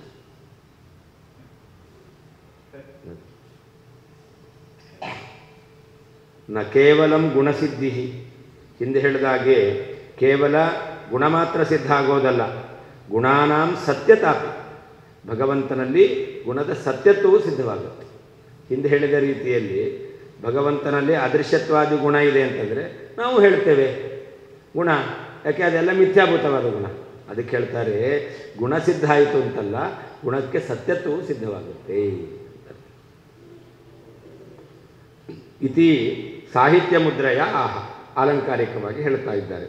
ಬಾಣೈಹಿ ಉಕ್ತರೀತ್ಯ ಭಗವದ್ಧರ್ಮಾಖ್ಯ ಬಾಣೈಹಿ, ಹಿಂದೆ ಹೇಳಿದ ರೀತಿಯಲ್ಲಿ ಭಗವಂತನ ಧರ್ಮ, ಭಗವಂತನಲ್ಲಿರುವ ಯಾವುದು ಗುಣರೂಪವಾದಂತಹ ಬಾಣಗಳಿಂದ, ಗುಣ ಎಂತಕ್ಕಂತಹ ಬಾಣಗಳಿಂದ ಭಗವಂತನ ಧರ್ಮ ಅದೇ ಬಾಣ. ರಣಾಗ್ರಣೀಹಿ ಸ ವ್ಯಾಸ, ಯುದ್ಧದಲ್ಲಿ ಪರಾಕ್ರಮವುಳ್ಳವರು ಯಾರು? ವೇದವ್ಯಾಸದೇವರು. ಬಾಣಾಗ್ರ ನ್ಯೂನತಾಂ ಅಂದರೆ ಶರಾಗ್ರ ನ್ಯೂನತಾಮಿವ ಸ್ವೇನ ಹೇತುತಯ ಪ್ರಯುಕ್ತ ಧರ್ಮಾಣಮಪಿ ಅಗ್ರೆ ಉಪರಿ ಜ್ಞಾನೋತ್ತರ ಕಾಲಂ ಇತ್ಯರ್ಥ ಅಂತ. ಬಾಣಕ್ಕೆ ಅಗ್ರ ನ್ಯೂನತ, ಶರದ ಬಾಣದ ತುದಿ ಅದು ಮಡ್ಡಾಗುತ್ತೆ, ಹೊಡೆದು ಹೊಡೆದು ಹೊಡೆದು ಅದು ತನ್ನ ಚೂಪಾಗಿರುವಿಕೆಯನ್ನು ಕಳ್ಕೊಂಡ್ಬಿಡುತ್ತೆ. ಹಾಗೆ ಇಲ್ಲಿಲ್ಲ. ಯಾಕೆ? ಸ್ವೇನ ಹೇತುತಯ ಪ್ರಯುಕ್ತ ಧರ್ಮಾಣಮಪಿ, ತಾವು ಭಗವಂತನ ಧರ್ಮವನ್ನು ಭಗವಂತ ಗುಣಪೂರ್ಣ ಅಂತ ಹೇಳಲಿಕ್ಕೆ ಹೇಳಿದ್ದಾರೆ. ಹೀಗೆ ಹೇತುತಯ ಹೇಳಿರುವಂಥ ಧರ್ಮಗಳು ಅದು ಆಮೇಲೆ ದೋಷಯುಕ್ತವಾಗುತ್ತಾ, ತನ್ನ ಸಾಮರ್ಥ್ಯ ಕಳ್ಕೊಳ್ಳುತ್ತಾ ಅಂತಂದರೆ ಅದಕ್ಕೆ ಹೇಳ್ತಾರೆ ಅಗ್ರೆ ಉಪರಿ ಜ್ಞಾನೋತ್ತರ ಕಾಲ. ಜ್ಞಾನೋತ್ತರ ಕಾಲದಲ್ಲಿಯೂ ಕೂಡ ಅದು ತನ್ನ ಶಾರ್ಪ್ನೆಸ್ ಇದೆಯಲ್ಲ, ಹರಿತವಾಗಿರುವಿಕೆ, ಅದನ್ನು ಕಳ್ಕೊಳ್ಳೋದಿಲ್ಲ. ನ್ಯೂನತಾಂ ಅಂದರೆ ಬಾಧ್ಯತಾಂ. ಅನ್ಯತ್ರ ಧಾರಾ ನ್ಯೂನ್ಯತಾಂ ನಾಮ ನ ಅಮಂಸ್ತ ನ ಅಮನ್ಯತಾ ಅಂತ. ಅನ್ಯತ್ರ ಅಂದರೆ ಆ ಭಗವಂತನ ಗುಣಗಳಲ್ಲಿ ಧಾರಾ ನ್ಯೂನತ, ಚೂಪಾಗಿರುವಿಕೆ. ಧಾರ ಅಂದರೆ ಕ್ಷುರಸ್ಯ ಧಾರಾ ನಿಶಿತ ಅಂತ ಹೇಳ್ತಾರೆ, ಆ ಚೂಪಾಗಿರುವಿಕೆ. ಅದನ್ನು ಅವರು ನ ಅಮಂಸ್ತ ಅಂತ. ಅದರ ನ್ಯೂನತೆ, ಧಾರಾ ನ್ಯೂನತ, ಚೂಪಾಗಿರುವಿಕೆಯ ನ್ಯೂನತೆಯನ್ನು, ಕೊರತೆಯನ್ನು ಅವರು ತಿಳಿದಿಲ್ಲ. ಅಂದರೆ ಆ ಭಗವಂತನ ಗುಣಗಳು ಬಾಧ್ಯವಾಗುತ್ತೆ ಅಂತ ತಿಳಿದಿಲ್ಲ, ಅದಕ್ಕೆ ಬಾಧ್ಯತ್ವವನ್ನು ಅವರು ತಿಳಿದಿಲ್ಲ. ರಣಾಗ್ರಣೀಹಿತಿ ಉಭಯತ್ರ ಸಮಂ ಅಂತ, ಎರಡೂ ಕಡೆಯಲ್ಲಿ ರಣಾಗ್ರಣೀಹಿ ಅಂತ. ವೇದವ್ಯಾಸದೇವರು ವಾದದಲ್ಲಿ ಅಗ್ರಣಿಗಳು. ಹಾಗೆ ಯಾರು ಯುದ್ಧ ಮಾಡಿ ಬಾಣ ಪ್ರಯೋಗ ಮಾಡ್ತಾನೋ ಅವನು ಕೂಡ ರಣಾಗ್ರಣಿಯಾಗಿದ್ದಾನೆ. ಅತಃ ಸದಾಪ್ಯಬಾಧ್ಯತ್ವಂ ಗುಣಾನಾಂ ವ್ಯಾಸಶಾಸನಾತ್ ಸಾಧ್ಯಂ ಸ್ವಯಮಸಿದ್ಧೇನ ಕಸ್ಸಾಧಯತಿ ಪಂಡಿತಃ. ವೇದವ್ಯಾಸದೇವರು ಅದನ್ನು ಹೇಳಿರೋದರಿಂದ ಶಾಸನ ಮಾಡಿದ್ದಾರೆ. ಆದ್ದರಿಂದಾಗಿ ಆ ಎಲ್ಲ ಧರ್ಮಗಳು ಕೂಡ ಅಬಾಧ್ಯವಾಗಿವೆ. ಜ್ಞಾನೋತ್ತರ ಕಾಲದಲ್ಲಿ ಇಲ್ಲ ಅಂತ ಆಗೋದಿಲ್ಲ, ಬಾಧ್ಯ ಆಗೋದಿಲ್ಲ, ಅಬಾಧ್ಯವೇ ಆಗಿದೆ. ಆದ್ದರಿಂದ ಯಾಕೆ ಅಂತಂದರೆ, ಒಂದು ವೇಳೆ ಅದು ಜ್ಞಾನೋತ್ತರ ಕಾಲದಲ್ಲಿ ಬಾಧ್ಯ ಆಗುತ್ತೆ ಅಂತಂದರೆ ಅದು ಅಸಿದ್ಧ ಆಯಿತು, ಅದಿಲ್ಲ ಅಂತಾಯಿತು. ಯಾವ ಪಂಡಿತನೂ ಕೂಡ ಸಿದ್ಧವಾಗದೇ ಇರತಕ್ಕಂತಹ ಅಸಿದ್ಧವಾದಂಥ ಹೇತುವಿನಿಂದ ಸಾಧನೆ ಮಾಡಲಿಕ್ಕೆ ಹೋಗೋದಿಲ್ಲ. ಅವಿವೇಕಿಯಾದವನು ಬೇಕಾದರೆ, ಅಜ್ಞಾನಿಯಾದ ಮೂರ್ಖ ಅವನು ಸಾಧನೆ ಮಾಡ್ಬೋದು. ಹೇತು ಇಲ್ಲ ಅಂತಂದರೂ ಕೂಡ ಸಾಧ್ಯವನ್ನು ಸಾಧನೆ ಮಾಡ್ಬೋದು. ಹೃದಹ ವನ್ಯಮಾನ್ ಧೂಮಾತ್, ಹೃದಯದಲ್ಲಿ ಧೂಮವೇ ಇಲ್ಲ, ವನ್ಯಮಾನ್ ಸಾಧನೆ ಮಾಡ್ತಾನೆ ಅಂತಂದರೆ ಅದು ಅಜ್ಞಾನಿಯಾದವನು ಮಾಡಬಹುದು. ಆದರೆ ಯಾರು ಪಂಡಿತ ಜ್ಞಾನಿಯಾಗಿದ್ದಾನೋ ಅವನು ಅಸಿದ್ಧವಾದ ಹೇತುವಿನಿಂದ ಪಕ್ಷದಲ್ಲಿ ಇಲ್ಲದೇ ಇರುವಂತಹ ಗುಣದಿಂದ ಇನ್ನೊಂದನ್ನು ಸಾಧನೆ ಮಾಡಲಿಕ್ಕೆ ಅವನು ಯಾವತ್ತೂ ಪ್ರವೃತ್ತಿ ಮಾಡುವುದಿಲ್ಲ ಅಂತ. ಯಾರು ಮಾಡ್ತಾನೋ ಅವನು ಪಂಡಿತ ಅಲ್ಲ, ಅವನು ಅಜ್ಞಾನಿಯಾಗಿರ್ತಾನೆ. ವೇದವ್ಯಾಸದೇವರು ಸರ್ವಜ್ಞರು. ಅವರು ಪಕ್ಷದಲ್ಲಿ ಇಲ್ಲದೇ ಇರುವಂತಹ ಧರ್ಮವನ್ನಿಟ್ಟುಕೊಂಡು ಭಗವಂತನಲ್ಲಿ ಆ ಅದೃಶ್ಯತ್ವಾದಿಗಳನ್ನು ಸಾಧನೆ ಮಾಡ್ತಾರಾ? ಇಲ್ಲವೇ ಇಲ್ಲ.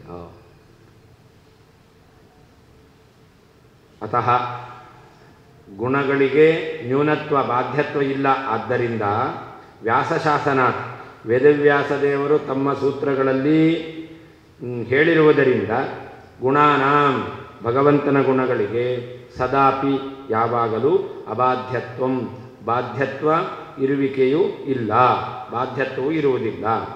ಅಸಿದ್ಧೇನ ಸಿದ್ಧವಲ್ಲದೇ ಇರುವ ಪಕ್ಷದಲ್ಲಿ ಇಲ್ಲದೇ ಇರುವಂತಹ ಧರ್ಮವನ್ನಿಟ್ಟುಕೊಂಡು ಸಾಧ್ಯವನ್ನು ಕಹ ಯಾವ ಪಂಡಿತ ಜ್ಞಾನಿಯು ಸ್ವಯಂ ತಾನಾಗಿಯೇ ಸಾಧಯತಿ ಸಾಧಿಸುತ್ತಾನೆ?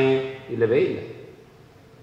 ಅತಃ ಧರ್ಮಗಳು ಅಬಾಧ್ಯವಾಗಿರುವುದರಿಂದ ವ್ಯಾಸಶಾಸನ ವೇದವ್ಯಾಸದೇವರು ತಮ್ಮ ಸೂತ್ರಗಳಲ್ಲಿ ಹೇಳಿರುವುದರಿಂದ ಗುಣಾನಾಂ ಭಗವಂತನ ಗುಣಗಳಿಗೆ ಸದಾಪಿ ಯಾವಾಗಲೂ ಅಬಾಧ್ಯತ್ವಂ ಬಾಧ್ಯತ್ವ ಇರುವುದಿಲ್ಲ.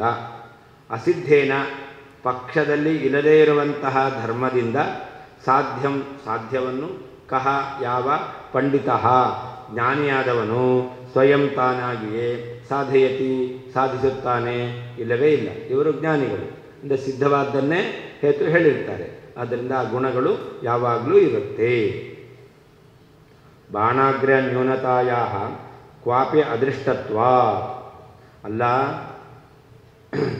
ಬಾಣ ಇದೆಯಲ್ಲ ಅದರ ಅಗ್ರ ನ್ಯೂನತ, ಅದರ ತುದಿ ಅಂತಕ್ಕಂಥದ್ದು ಹರಿತವಾಗಿರ್ತಕ್ಕಂಥ ಕಳ್ಕೊಂಡಿದೆ ಅಂತಂದರೆ ಅದು ಕಂಡೇ ಇಲ್ಲ. ಅರ್ಥಾತ್ ಭಗವಂತನ ಗುಣಗಳಿಗೆ ಬಾಧ್ಯತ್ವ ಇರ್ತಕ್ಕಂಥದ್ದು ಎಲ್ಲಿಯೂ ಕಂಡಿಲ್ಲ. ಬಾಣ ಅಗ್ರ ನ್ಯೂನತ, ಭಗವಂತನ ಗುಣಗಳಿಗೆ ಬಾಧ್ಯತ್ವ ಅದು ಕ್ವಾಪ್ಯ ದರ್ಶನ ಎಲ್ಲೂ ಕಂಡಿಲ್ಲ. ಯುಕ್ತಂತರಮಪಿ ಆಹ, ಅಷ್ಟೇ ಅಲ್ಲ, ಇನ್ನೊಂದು ಯುಕ್ತಿಯನ್ನು ಹೇಳ್ತಾ ಇದ್ದಾರೆ. ಅಸಿದ್ಧವಾದ ಹೇತುವಿನಿಂದ ಸಾಧ್ಯವನ್ನು ಯಾರು ತಿಳಿಯುವುದವನು ಸಾಧನೆ ಮಾಡ್ತಾನೆ ಅಂತ. ಸ್ವರೂಪಾಸಿದ್ದೇಹೇ ಹೇತು ದೂಷಣತ್ವ. ಹೇತು ಪಕ್ಷದಲ್ಲಿ ಇಲ್ಲ ಅಂತಾದರೆ ಸ್ವರೂಪಾಸಿದ್ಧಿ ಅಂತ ಹೇಳ್ತಾರೆ. ಇದನ್ನು ಹೇತುದೋಷ ಎಂಬುದಾಗಿ ಶಾಸ್ತ್ರದಲ್ಲಿ ಪರಿಗಣನೆ ಮಾಡಿದ್ದಾರೆ. ಆದ್ದರಿಂದ ಹೇತು ಪಕ್ಷದಲ್ಲಿಲ್ಲ ಅಂತಾದರೆ ಅಂತಹ ಧೂಮವನ್ನು ಹೃದಯದಲ್ಲಿಲ್ಲ. ಆ ಹೃದಯದಲ್ಲಿ ಇಲ್ಲದೇ ಇರುವಂತಹ ಧೂಮದಿಂದ ಹೃದಯದಲ್ಲಿ ಒಣಿ ಸಾಧನೆ ಮಾಡಲಿಕ್ಕೆ ಯಾರು ಹೋಗಬೇಕು? ತಿಳಿದವನು ಹೋಗಲ್ಲ, ಅಜ್ಞಾನಿ ಆದವನು ಬೇಕಾದ್ರೆ ಹೇಳ್ಬೋದು. ಬಾಧಸ್ಯ ಚ ಅಸಿದ್ಧಿ ಪರ್ಯಾಯತ್ವಾದಿತಿ ಭಾವ. ಬಾಧ ದೋಷ ಬಂತು ಅಂತಂದರೆ ಆವಾಗ ಅಲ್ಲಿ ಅಸಿದ್ಧಿ ದೋಷ ಎಂಬತಕ್ಕಂಥದ್ದು ಇರುತ್ತೆ. ಇಲ್ಲಿಗ ಭಗವಂತನ ಗುಣಗಳಿಗೆ ಬಾಧ್ಯತ್ವ ಎಂಬತಕ್ಕಂಥದ್ದು ಇದೆ ಅಂತಾದರೆ ಆವಾಗ ಅಸಿದ್ಧಿ ಎಂಬತಕ್ಕಂಥದ್ದು ಬರ್ತಿತ್ತು. ಬಾಧ್ಯತ್ವ ಇಲ್ಲ ಅಂತಾದರೆ ಅಸಿದ್ಧಿ ಎಂಬತಕ್ಕಂಥದ್ದು ಇಲ್ಲ. ಯಾಕೆ? ಬಾಧ ಎಂಬತಕ್ಕಂಥದ್ದು ಅಸಿದ್ಧಿಯ ಪರ್ಯಾಯವಾಗಿದೆ.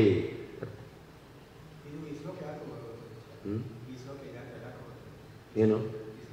ಅದೇ ಭಗವಂತನ ಗುಣಗಳಿಗೆ ಸತ್ಯತ್ವ ಸಿದ್ಧವಾಗುತ್ತೆ ಅಂತ ಹೇಳಿದ್ರು. ಸತ್ಯತ್ವ ಹೇಗೆ ಸಿದ್ಧ ಆಗುತ್ತೆ? ಭಗವಂತನಲ್ಲಿ ಯಾವಾಗಲೂ ಇರೋದ್ರಿಂದ. ಆ ಗುಣಗಳು ಭಗವಂತನಲ್ಲಿ ಯಾವಾಗಲೂ ಇದೆ. ಭಗವಂತ ಯಾವಾಗಲೂ ಇದ್ದಾನೆ, ಅವನೇನಾದ? ಸತ್ಯ. ಯಾವಾಗಲೂ ಭಗವಂತನಲ್ಲಿ ಗುಣ ಇದೆ, ಅದೇನಾಯಿತು? ಸತ್ಯ ಆಗಬೇಕು.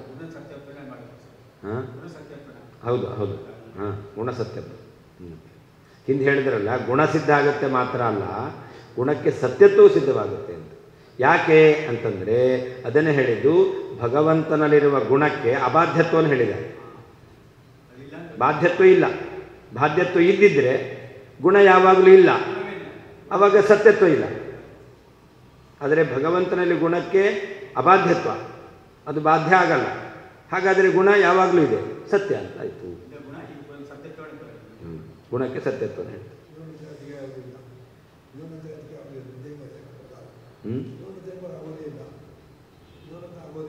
ಇಲ್ಲ, ಆಗಲ್ಲ, ಬಾಧ ಬರಲ್ಲ. ಯಸ್ಮಾದಾರೋಪಿತೋ ಹೇತುಃ ಸಾಧ್ಯಮಾರೋಪಯೇತ್ ಪರಂ ಯಕ್ಷಾನುರೂಪೋ ಬಲಿಃ ಇತ್ಯುಕ್ತಂ ವಾಕ್ಯಮನುಸ್ಮರ. ಇಲ್ಲಿ ಸತ್ಯತ್ವವನ್ನು ಸಾಧನೆ ಮಾಡಬೇಕು ಅಂತಾದರೆ ಅವಾಗ ಸತ್ಯವಾದ ಧರ್ಮವನ್ನೇ ಹೇಳಬೇಕು. ಪರ್ವತದಲ್ಲಿ ವನ್ಹಿ ಸತ್ಯವಾದದ್ದಿದೆ ಅಂತಾದರೆ, ಆಗಬೇಕು ಅಂತಾದರೆ ಸತ್ಯವಾದ ಧೂಮ ಇರಬೇಕು. ಪರ್ವತದಲ್ಲಿ ಸತ್ಯವಾದಂಥ ಧೂಮ ಇದೆ ಅಂತಾದರೆ ಅದರಿಂದ ಸತ್ಯವಾದ ಧೂಮವನ್ನು ಸಾಧನೆ ಮಾಡ್ಬೋದು ಅಲ್ವಾ? ಅದೇ ಹೃದಯದಲ್ಲಿ ನೀವು ಧೂಮ ಇದೆ ಅಂತ ಹೇಳ್ತೀರ. ಹೃದಯದಲ್ಲಿ ಎಂತಹ ಧೂಮ ಇದೆ? ಸರೋವರದಲ್ಲಿ ಆರೋಪಿತವಾದ ಧೂಮ. ಹೃದಯದಲ್ಲಿರೋದು ಆರೋಪಿತವಾದ ಧೂಮ. ಆರೋಪಿತವಾದ ಧೂಮ ಸತ್ಯವಾದವನ್ನೇನು ಸಾಧನೆ ಮಾಡಿಕೊಡುತ್ತಾ? ಇಲ್ಲ. ಮತ್ತೆಂಥದ್ದನ್ನು? ಆರೋಪಿತವಾದ ಸಾಧ್ಯವನ್ನೇ ಅದು ಸಾಧಿಸಿಕೊಡುತ್ತೆ. ಹೃದಯದಲ್ಲಿ ಆರೋಪಿತವಾದ ಧೂಮ ಇದೆ, ವನ್ಯೂ ಕೂಡ ಆರೋಪಿತ, ಸತ್ಯವಾದ್ದಿಲ್ಲ. ಹಾಗೆಯೇ ಭಗವಂತನಲ್ಲಿ ಈಗ ಗುಣಗಳೆಲ್ಲ ಅದು ಅಬಾಧಿತ. ವೇದವ್ಯಾಸದೇವರು ಸೂತ್ರದಲ್ಲಿ ಹೇಳಿದ್ದಾರೆ. ಸೊ ವೇದವ್ಯಾಸದೇವರು ಹೇಳಿದ್ದಾರೆ ಅಂದರೆ ಅದಕ್ಕೆ ಬಾಧ ಇಲ್ಲ, ಅದು ಬಾಧ್ಯ ಅಲ್ಲ, ಅದು ಅಬಾಧ್ಯ ಆಯಿತು. ಹಾಗಾದರೆ ಅಬಾಧ್ಯವಾಗಿರ್ತಕ್ಕಂತಹ ಹೇತು ಅದೇನು ಮಾಡುತ್ತೆ? ಅಬಾಧ್ಯವಾದದನ್ನೇ ಸಾಧಿಸಿಕೊಡುತ್ತೆ. ಬಾಧ್ಯವಾದ ಹೇತು ಬಾಧ್ಯವಾದನ್ನು ಸಾಧಿಸ್ಕೊಡುತ್ತೆ. ಉದಾಹರಣೆಗೆ ಹೃದಯದಲ್ಲಿ ಧೂಮ ಎಂತಕ್ಕಂಥದ್ದು ಬಾಧ್ಯ, ಆರೋಪಿತವಾದ ಧೂಮ. ಆದ್ದರಿಂದ ಆರೋಪಿತವಾದ ಧೂಮ ಹೃದಯದಲ್ಲಿರೋದ್ರಿಂದ ಆ ಧೂಮವು ಹೃದಯದಲ್ಲಿ ಎಂಥ ಸಾಧ್ಯವನ್ನು ಸಾಧಿಸಿಕೊಡುತ್ತೆ? ಸತ್ಯವಾದಂತಹ ವನ್ಯವನ್ನು ಸಾಧಿಸಿಕೊಡೋದಿಲ್ಲ, ಆರೋಪಿತವಾದಂಥ ವನ್ಯನ್ನೇ ಸಾಧಿಸಿಕೊಡುತ್ತೆ.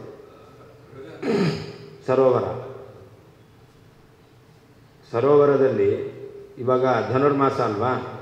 ಏನು ಕಾಣಿಸುತ್ತೆ? ಮೇಲ್ಗಡೆ ಹೊಗೆಯಂತೆ ಕಾಣಿಸುತ್ತೆ. ಹಾಗಾದರೆ ಅದು ಆರೋಪಿತ ಧೂಮ, ಸತ್ಯವಾದ ಧೂಮ ಅಲ್ಲ. ಅಂದರೆ ನಾವೇನು ಅಂದ್ಕೊಳ್ತೇವೆ? ಬೆಂಕಿ ಇದೆ ಅಂತ ಅಂದ್ಕೊಂಡೆವು. ಅದು ಹೊಗೆ ಅಲ್ಲ, ಹೊಗೆ ಅಂತ ಅಂದ್ಕೊಂಡೆವು. ಅಲ್ಲದ ಹೊಗೆಯನ್ನು ಹೊಗೆ ಅಂತ ಅಂದ್ಕೊಂಡು ಅಲ್ಲಿ ಬೆಂಕಿ ಇದೆ ಅಂತಲೂ ಅಂದ್ಕೊಂಡೆವು. ಅಲ್ಲಿ ಹೊಗೆ ಅಂತ ಅಂದ್ಕೊಂಡಿದ್ದು ತಪ್ಪು, ಬೆಂಕಿ ಇದೆ ಅಂತ ಅಂದ್ಕೊಂಡಿದ್ದು ತಪ್ಪು. ಹೊಗೆ ಇದೆ ಅಂದ್ಕೊಂಡಿದ್ದು ಆರೋಪಿತ. ಆದ್ದರಿಂದ ಅಲ್ಲಿ ಆರೋಪಿತವಾದ ವನ್ಯ ಸಿದ್ಧವಾಗುತ್ತೆ. ಅದಕ್ಕೆ ಯಕ್ಷಾನುರೂಪೋ ಬಲಿ. ಯಾವ ಯಕ್ಷ ಅಂದರೆ ಭೂತ, ಅವುಗಳಿಗೆ ಬಲಿ ಕೊಡ್ತಾರೆ. ಎಷ್ಟು ಬಲಿ ಕೊಡ್ತಾರೆ? ಅದರ ಸಾಮರ್ಥ್ಯ ಏನು ಅದನ್ನು ನೋಡಿ ಅದಕ್ಕೆ ಬಲಿಯನ್ನು ಕೊಡ್ತಾರೆ. ಪ್ರಾಣಿ ಬಲಿ ಕೊಡೋದೆಲ್ಲ ಉಂಟು. ದೊಡ್ಡ ಭೂತ ಆದರೆ ಅದಕ್ಕೆ ದೊಡ್ಡ ಪ್ರಾಣಿ ಬಲಿಯನ್ನು ಕೊಡಬೇಕು. ಸಣ್ಣ ಭೂತ ಆಗಿದ್ದರೆ ಅದಕ್ಕೆ ಸಣ್ಣ ಪ್ರಾಣಿಯ ಬಲಿಯನ್ನು ಕೊಡ್ತಾರೆ. ಹಾಗೇ ಊಟ ಕೂತಾಗ ಮಕ್ಕಳಿಗೆ ಅಂದರೆ ಸ್ವಲ್ಪ ಅನ್ನ ಹಾಕ್ತಾರೆ, ದೊಡ್ಡವರಿಗೆ ಅಂದರೆ ಜಾಸ್ತಿ ಹಾಕ್ತಾರೆ, ಇಲ್ಲಾಂದರೆ ಕೇಳಿ ಹಾಕಿಸ್ಕೊತಾರೆ. ಹಾಂ, ಅದು ಅದರಲ್ಲಿ ತಾರತಮ್ಯ ಇದೆ. ಅದೇ ಆ ಭೂತ ಆರಾಧನೆ ಯಾರು ಮಾಡ್ತಾರೋ ಅವ್ರಿಗೆ ಗೊತ್ತಿರುತ್ತೆ.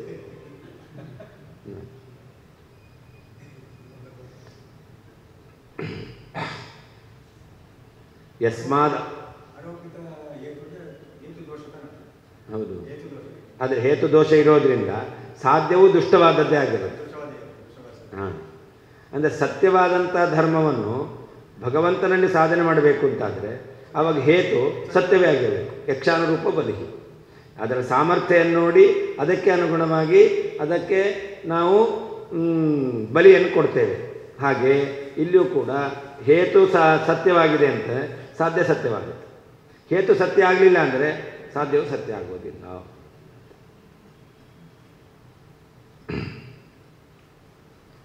ನಮಗೆ ಸತ್ಯವಾದ ಧರ್ಮ ಸಿದ್ಧ ಆಗಬೇಕು ಅಂತಾದರೆ ಸತ್ಯವಾದ ಧರ್ಮವೇ ಹೇತು ಆಗಬೇಕು. ಹೇತು ಸತ್ಯವಾಗಲಿಲ್ಲ ಅಂತಾದರೆ ಸತ್ಯವಾದ ಧರ್ಮ ಅದು ಸಾಧ್ಯ ಆಗಲಿ ಸಿದ್ಧವಾಗಲಿಕ್ಕೆ ಸಾಧ್ಯವೇ ಇಲ್ಲ.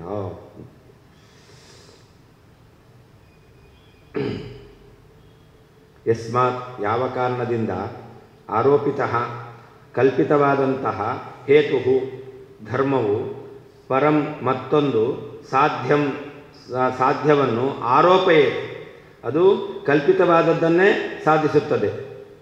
ಯಕ್ಷಾನುರೂಪ ಯಕ್ಷನ ಆಹಾರಕ್ಕೆ ಅನುಗುಣವಾಗಿ ಬಲಿಹಿ ಆಹಾರ, ಬಲಿ ಅಂದರೆ ಆಹಾರ, ಆಹಾರವು ಇತಿ ಉಕ್ತಂ ಈ ರೀತಿಯಲ್ಲಿ ಹೇಳಲ್ಪಟ್ಟಂತಹ ವಾಕ್ಯವನ್ನು ಅನುಸ್ಮರ ಸ್ಮರಣೆಗೆ ತಂದುಕೋ. ಯಸ್ಮಾತ್ ಯಾವ ಕಾರಣದಿಂದ ಆರೋಪಿತ ಕಲ್ಪಿತವಾದಂತಹ ಹೇತುವು ಪರಂ ಇನ್ನೊಂದು ಸಾಧ್ಯವನ್ನು ಆರೋಪಯೇ ಕಲ್ಪಿತವಾದದ್ದನ್ನೇ ಸಾಧಿಸಿಕೊಡುತ್ತದೆ. ಯಕ್ಷಾನುರೂಪ ಯಕ್ಷದ ಯೋಗ್ಯತೆಗೆ ಅನುಗುಣವಾದಂತಹ ಬಲಿಹಿ ಆಹಾರವು ಇತಿ ಈ ರೀತಿಯಲ್ಲಿ ಉಕ್ತಂ ಹೇಳಿದಂತಹ ವಾಕ್ಯವನ್ನು ಅನುಸ್ಮರ ನೆನಪು ಮಾಡಿಕೋ.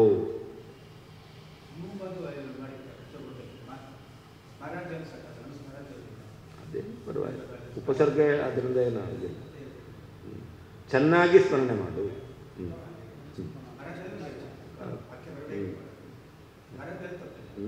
ಸ್ಮರ ಅನುಸ್ಮರ ಅದಲ್ಲೇನು ವಿಶೇಷ ಏನು, ಎರಡು ಸಮಾನ.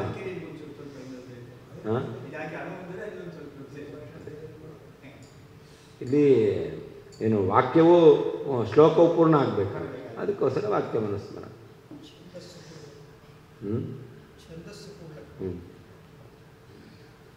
ಪ್ರಕಾರಾಂತರೇಣಾಪಿ ಯುಕ್ತಿಮಾಹ ಇನ್ನೊಂದು ರೀತಿಯಲ್ಲಿ ಯುಕ್ತಿಯನ್ನು ಹೇಳ್ತಾ ಇದ್ದಾರೆ. ಸತ್ಯವಾದಂಥ ಧರ್ಮಗಳೇ ಭಗವಂತನ ಸಿದ್ಧ ಆಗುತ್ತೆ ಅನ್ನೋದಕ್ಕೆ ಇನ್ನೊಂದು ಯುಕ್ತಿಯನ್ನು ಹೇಳ್ತಾ ಇದ್ದಾರೆ. ಬಾಷ್ಪಾರೋಪಿತ ಧೂಮೇನ ಆರೋಪಿತವನ್ನೇ ಹೆರೇವ ಸಿದ್ಧಿದರ್ಶನಾತ್ ಬಾಧ್ಯಧರ್ಮೇಣ ಸಾಧಿತಃ ಸಮನ್ವಯೋಪಿ ಬಾಧಿತಃ ಸ್ಯಾತ್. ಬಾಷ್ಪಾರೋಪಿತ ಧೂಮ ಅದೇ ಹೇಳಿದ್ನಲ್ಲ, ಸರೋವರದ ಮೇಲಿರ್ತಕ್ಕಂತಹ ಹೊಗೆ ಅದು ಬಾಷ್ಪಾರೋಪಿತ ಧೂಮ, ಅಥವಾ ಅದು ಆಗಬೇಕಾಗಿಲ್ಲ. ನೀವು ಅಳ್ತಾ ಇದ್ದೀರಾ ಅಂತಾದರೆ, ನಿಮ್ಮ ಕಣ್ಣಿನಲ್ಲಿ ನೀರು ಬರ್ತಾ ಇದೆ ಅಂತಾದರೆ ಉಳಿದಿದ್ದೆಲ್ಲ ಹೊಗೆ ಅಂತ ಕಾಣಿಸುತ್ತೆ. ಒಂದು ಸರ್ತಿ ಹತ್ತು ನೋಡ್ರಿ ಗೊತ್ತಾಗುತ್ತೆ. ಕಣ್ಣಿನಲ್ಲಿ ನೀರು ಬಂದಾಗ ಅವಾಗ ಉಳಿದ ಕಡೆ ಎಲ್ಲ ಹೊಗೆ ಇದ್ದಾಗ ಕಾಣಿಸುತ್ತೆ, ಬಾಷ್ಪಾರೋಪಿತ ಧೂಮ. ಅಥವಾ ಕಣ್ಣಿಗೆ ಕಾಣಿಸ್ತಾ ಇದೆ, ಧೂಮದಂತೆ ಕಾಣಿಸ್ತಾ ಇದೆ, ಅದರಿಂದ ಎಂತಹ ವನ್ಯ ಸಿದ್ಧ ಆಗುತ್ತೆ? ಆರೋಪಿತವಾದಂತಹ ವನ್ಯೇ ಸಿದ್ಧ ಆಗುತ್ತೆ. ಬಾಷ್ಪಾರೋಪಿತ ಧೂಮೇನ ಆರೋಪಿತ ವನ್ಯೇ ಏವ ಸಿದ್ಧಿದರ್ಶನ. ಆರೋಪಿತವಾದ ವನ್ಯೆಯೇ ಸಿದ್ಧವಾದ, ಸತ್ಯವಾದ ವನ್ಯ ಸಿದ್ಧ ಆಗುತ್ತಾ? ಇಲ್ಲ. ಹಾಗೆ ಇಲ್ಲೂ ಕೂಡ ಭಗವಂತನಲ್ಲಿ ಅವ್ರು ಹೇಳ್ತಾರಲ್ಲ ಗುಣಗಳು, ಭಗವಂತನಲ್ಲಿ ಗುಣ ಅದು ಆರೋಪಿತ ಮಿಥ್ಯ. ಹಾಗಾದರೆ ಸಮನ್ವಯ ಕೂಡ ಏನಾಗಬೇಕಾಗಿತ್ತು? ಮಿಥ್ಯ ಅಂತ ಬೇಕಾಗಿತ್ತು. ಸಕಲ ಶಬ್ದ ಸಮನ್ವಯ ಮಾಡಲಿಕ್ಕೆ ಹೊರಟಂತಹ ವೇದವ್ಯಾಸ ದೇವರು ಆರೋಪಿತ ಧರ್ಮವನ್ನು ಹೇಳಿ ಈ ಸಮನ್ವಯ ಎಲ್ಲ ಮಿಥ್ಯ ಅಂತ ಹೇಳಿ ಹೊರಟಿದ್ದಾರಾ? ಮತ್ತೆ ಯಾಕೆ ಮಿಥ್ಯ ಅಂತೇಳಿ ಸಮನ್ವಯ ಮಾಡಲಿಕ್ಕೆ ಹಾಕೋಬೇಕು? ಆರೋಪಿತವಾದಂಥ ಧರ್ಮವನ್ನು ಇಟ್ಟುಕೊಂಡು ಸಕಲ ಶಬ್ದ ಸಮನ್ವಯ ಮಾಡಬೇಕು. ಆದರೆ ಸಕಲ ಶಬ್ದ ಸಮನ್ವಯ ಅದು ಆರೋಪಿತವಾದ ಧರ್ಮದಿಂದ ಅಂತಾದರೆ ಸಾಧ್ಯ ಏನಾಗುತ್ತೆ? ಆರೋಪಿತ ಆಗುತ್ತೆ. ಮತ್ತೆ ಯಾಕೆ ಹೇಳಬೇಕು?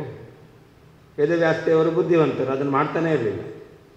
ಆದ್ದರಿಂದ ಅವರು ಧರ್ಮವನ್ನು ಇಟ್ಟುಕೊಂಡು ಸಮನ್ವಯವನ್ನು ಸಾಧಿಸ್ತಾ ಇದ್ದಾರೆ ಅಂತಾದರೆ ಸಾಧಕವಾದಂತಹ ಧರ್ಮ ಸತ್ಯ, ಸಮನ್ವಯವು ಸತ್ಯ. ಸಮನ್ವಯ ಸತ್ಯ ಆಗಬೇಕು ಅಂತಾದರೆ ಆ ಧರ್ಮಗಳು ಸತ್ಯ ಆಗಬೇಕು. ಆ ಧರ್ಮಗಳು ಸತ್ಯ ಆಗಬೇಕು ಅಂದರೆ ಭಗವಂತನಲ್ಲಿ ಗುಣಪೂರ್ಣತ್ವ ಸತ್ಯ ನಿತ್ಯ ಅಂತ ಆಯಿತು. ತತಃ ಮೋಕ್ಷ ಅನುಪಯೋಗಿತ್ವಾತ್ ಮೀಮಾಂಸಾ ವೈಯರ್ಥ್ಯಮಿತಿ ಭಾವ. ಒಂದು ವೇಳೆ ಭಗವಂತನಲ್ಲಿ ಸಮನ್ವಯ ಅದು ಮಿಥ್ಯಾಂತಾಗಿದೆ ಅಂತಾದರೆ ಆವಾಗ ಮೋಕ್ಷ ಅನುಪಯೋಗಿತ್ವಾತ್, ಮಿಥ್ಯಾಭೂತವಾದಂತಹ ಈ ಸಮನ್ವಯ ಅದು ಮೋಕ್ಷಕ್ಕೆ ಸಾಧನ ಆಗುತ್ತಾ? ಇಲ್ಲ.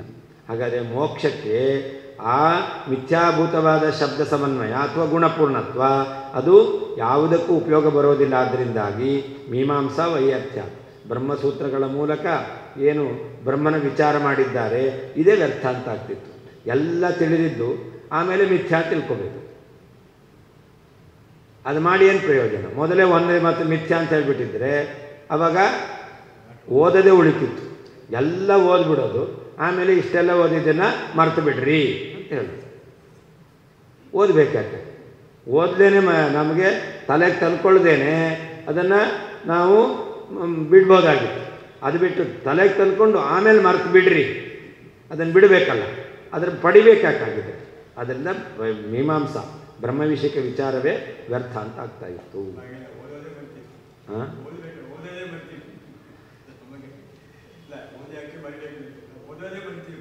ಓದದೆ ಅದೇ ಅದು ಮಾಡಿರಿ.